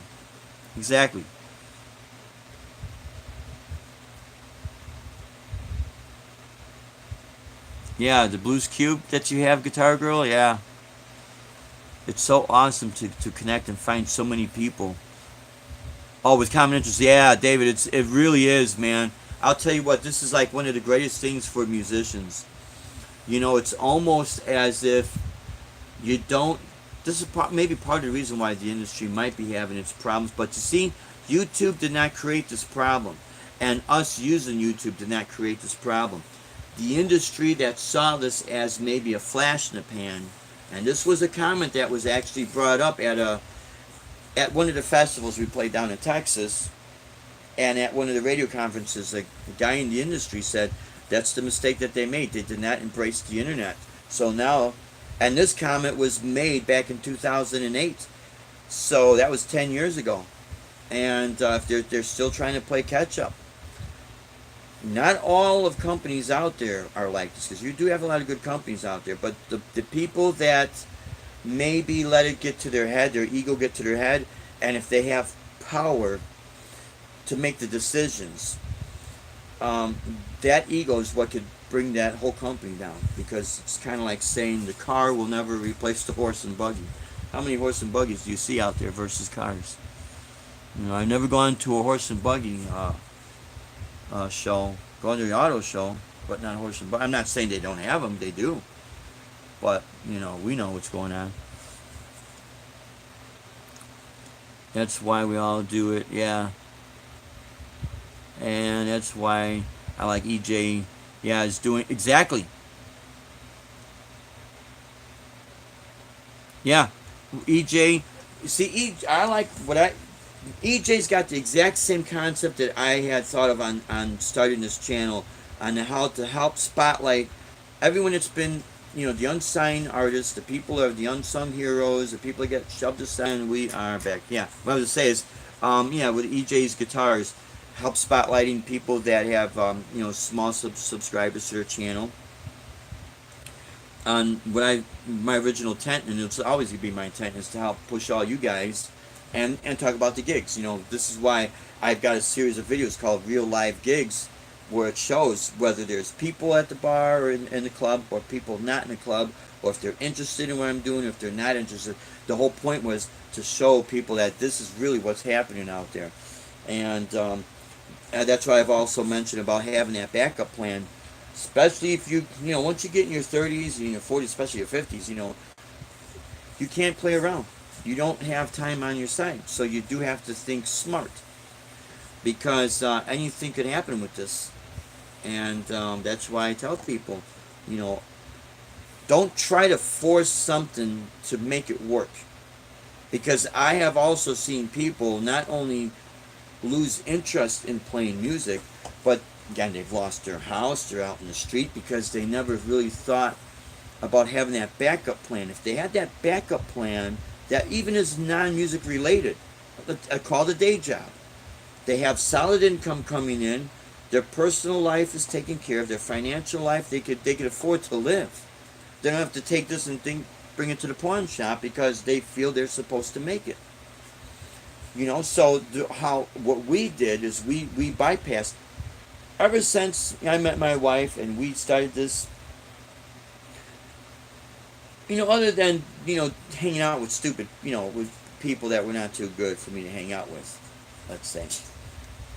But other than that, we would try to do everything that way it was supposed to be doing. It was called the right way. You send a demo in, you contact this person, you do everything that we were told to do. We did, and the end result was this: a goose egg, 0. When Deb and I met and we dated and we got married and everything, we took our music, because she's always been self-employed, and she's looked at this and she said, why don't we turn this into a business? Ever since we've done that, we've been able to take money from this and put it in the bank. And we bought this with cash. We didn't have to put it on credit or anything. And everyone knows that these are not cheap guitars. This is not a Chipson. So. And I'm not trying to brag on it. I would definitely never want to say what I'm doing is better than what anyone else is doing out there. No, it's just that you have to be smart. So when we incorporated this to turn this into a business, we were self-funding our tours in the beginning from our construction company, and then when we sold our construction company because the housing market crashed, we were still able to go out there and live 100% off of this. But then it was getting tight. So we always have multiple streams of income, and you'll be able to make this work. But yeah, my videos are all cell phone production. Guitar Hack, so are mine. So are mine. And I'm not trying to compete with anybody, and I think that's great because I do find it interesting in video production. I think what these people are doing is fantastic out there. Plus, these people that, if they don't want to get a separate day job, or they want to create, they want their income to be 100% creative. See, this is a great time for them. It's a great time for all of us, but it's a great time for them, and they're very fortunate. And I think that they should take up the advantages that we have, because let's say they can't make the music work 100%, but now they're good with video production. They could do that. One of the students I had up in Illinois, I was teaching. I only had her for a few weeks. She was going to cosmetology school. She was very heavily into makeup, and she wanted to break into TV production and work. And I told her, well, a lot of times what helps if you intern, because no one wants to pay anybody, but this does kind of help you to get your foot in the door. So we all know what intern means, working for nothing or very little. So I said that's one way of doing it when the movies would come to Chicago and the movie productions, see if you could shake hands with somebody and see if you could do this and just be someone's sidekick. Even if you're running, getting coffee, you start to break yourself into that field. But I told her, but you still have bills to pay. I told her, if you want to do this as a makeup artist, one thing that is for sure that you will make money is working with the weddings. And she said, I don't want to do that. I says, okay, I understand, because it's maybe not as glorified. But the reason why I say this, and even for musicians, because I've done this, I've done a ton of these, more than I could count. When daddy's little girl is going to get married, and let's say daddy's a billionaire, it's going to be nothing but the best for my little girl. Okay? And this is where you can capitalize on making all this money, and then you start making contacts with people that are in this category lifestyle. And that's how you start doing these private functions and these corporate gigs. It's guarantee you're going to make money. It doesn't guarantee you're going to be on, getting contacted with a record label, or going on a tour backing up this artist or that artist, but you might. But you're going to get your foot in the door, and it's guaranteed money. When you take that guaranteed money, and let's say you also have a part-time day job, and you live frugally, now you could start to fund your project, especially when you're young, and you got time on your side. You could really, really start to fund your own project, and then watch what you spend. Now, we got this guitar because we got an incredible deal. But I'm not going to go out and start buying, guitars from Framus and not say anything bad about them. Or, I got to buy each high-end guitar, nothing but the best, when I could take my little Ibanez here, that was not that expensive at all. And if you guys know, I do a lot of shows with this thing. Wasn't that the straps? See? I'm not too good to go out there with something inexpensive. Put it that way. Because I know what the end result is always going to be. And when you do gigs outside, you don't want to bring anything expensive. And I know I'm kind of going on a lot longer than I usually do, guys, and I apologize about that. But I do want to, this kind of opens up a doorway to another subject that I saw, and you might have seen this. Guitar Max, great guy. He was jamming today on the, it was a Fender Yngwie Malmsteen model Strat, but it was a counterfeit. $145. It's a great guitar. It's a great value. $145. Those Chipsons, great. I think Ben Coombs has one. It's a great guitar. I've seen some. I've seen people play. Great guitar. Very little flaws, you know. And this guitar said it had, made in USA. Had the Fender serial number. And I made a comment that I think is a great value. $145. The thing played great, sounded great. But my beef is, why can't they put their own name? Remember Hondo guitars? Ibanez, before Ibanez became Ibanez, they were making copy guitars, but it still said Ibanez on the headstock. Hondo would make Les Paul copies, Strat copies, but still said Hondo. Lotus made Strat copies and other Les Paul copies. Magnum, I had a Magnum Les Paul. Court. My point is, they all put their name on it. Why can't these companies put their name on it? I made a comment. I would respect them more if they did that, and then maybe I would buy it. But it's like someone taking your guys' ideas, your exact ideas, and then they put the brand name that you could put on it, and they sell it as that. I don't see the fairness in that, and I don't understand why these people cannot get sued. They could sue Gibson, they could sue Ibanez, they could sue this person, but boy, these other people, it's just not fair, and it's just not right. I would respect them if they put their name on it, and then they get creative with the shape of their guitar, their headstock. Get creative. So, good. See, this is great about people subscribing to other people's channels, even while we have the live chat. I'm all for that. I am 100% all for that, because it helps build this YouTube community. And I've heard people put videos up, they'll kind of slash out on people that do the trolling and that. And, especially if a person's going to be very devious out there, then yeah, but just kind of just eliminate them, because again, if we lose this platform, it's going to be heartbreaking, which I don't think we will. Yeah, so I sub to a lot of you guys too, and I think that's great. This is the greatest platform we have, my friends. So let's see, I don't know. Yeah, that's one of the things I actually put in there. Actually, that was inspired by EJ's Guitar Jams, because EJ said he was fooling around with a hip hop rhythm. Let's see, what did I do for this? I actually, because I did it on my Warlock, and I had to drop tuning. So basically, the drum pattern is off of the Digitech. The strings is off of the guitar synth, and the bass is off of the guitar synthesizer. Ed Dana. Yeah, trolls do suck, Ed. And the man as friend, yeah. Ed Dana's another guy, you gotta check out his channel, because he's another guy that he puts up his gigs, and he's a fantastic guitar player and singer, man. I'm like, wow. And especially when you did the wreck of the Edmund Fitzgerald, that was just a very deep emotional video, man.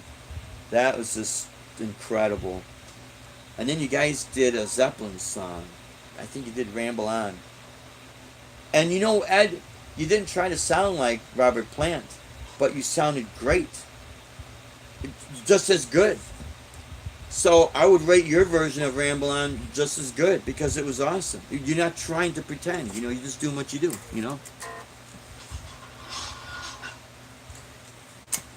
So yeah, this rhythm is just based off of a groove. So like for EJ's Guitar Jams, I think what helps. Let's see.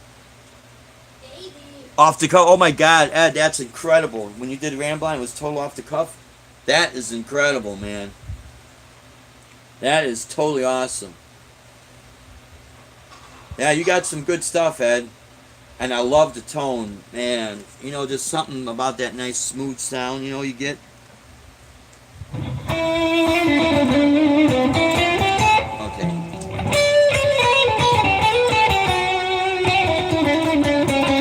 Now, this is not a Fender, but it's supposed to simulate it, so it's got that smooth sound.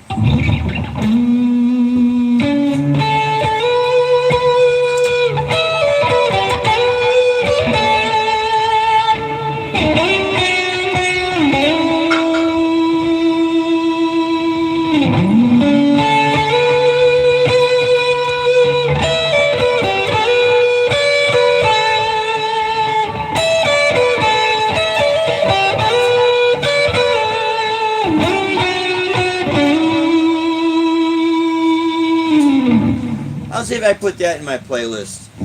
I won't be able to do it tonight, but maybe the next gig. Use what the Ibanez and, you know. So, let's see.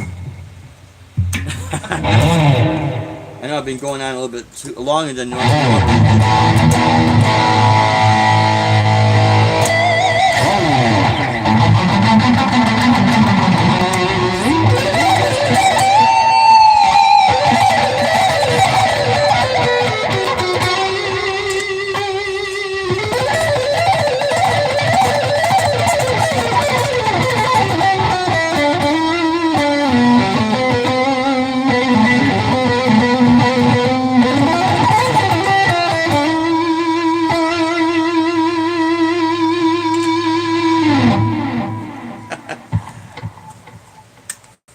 Alright, my friends. Oh, yeah, and I definitely want to give a nice shout out to Joe Winch, Joe Winch Project.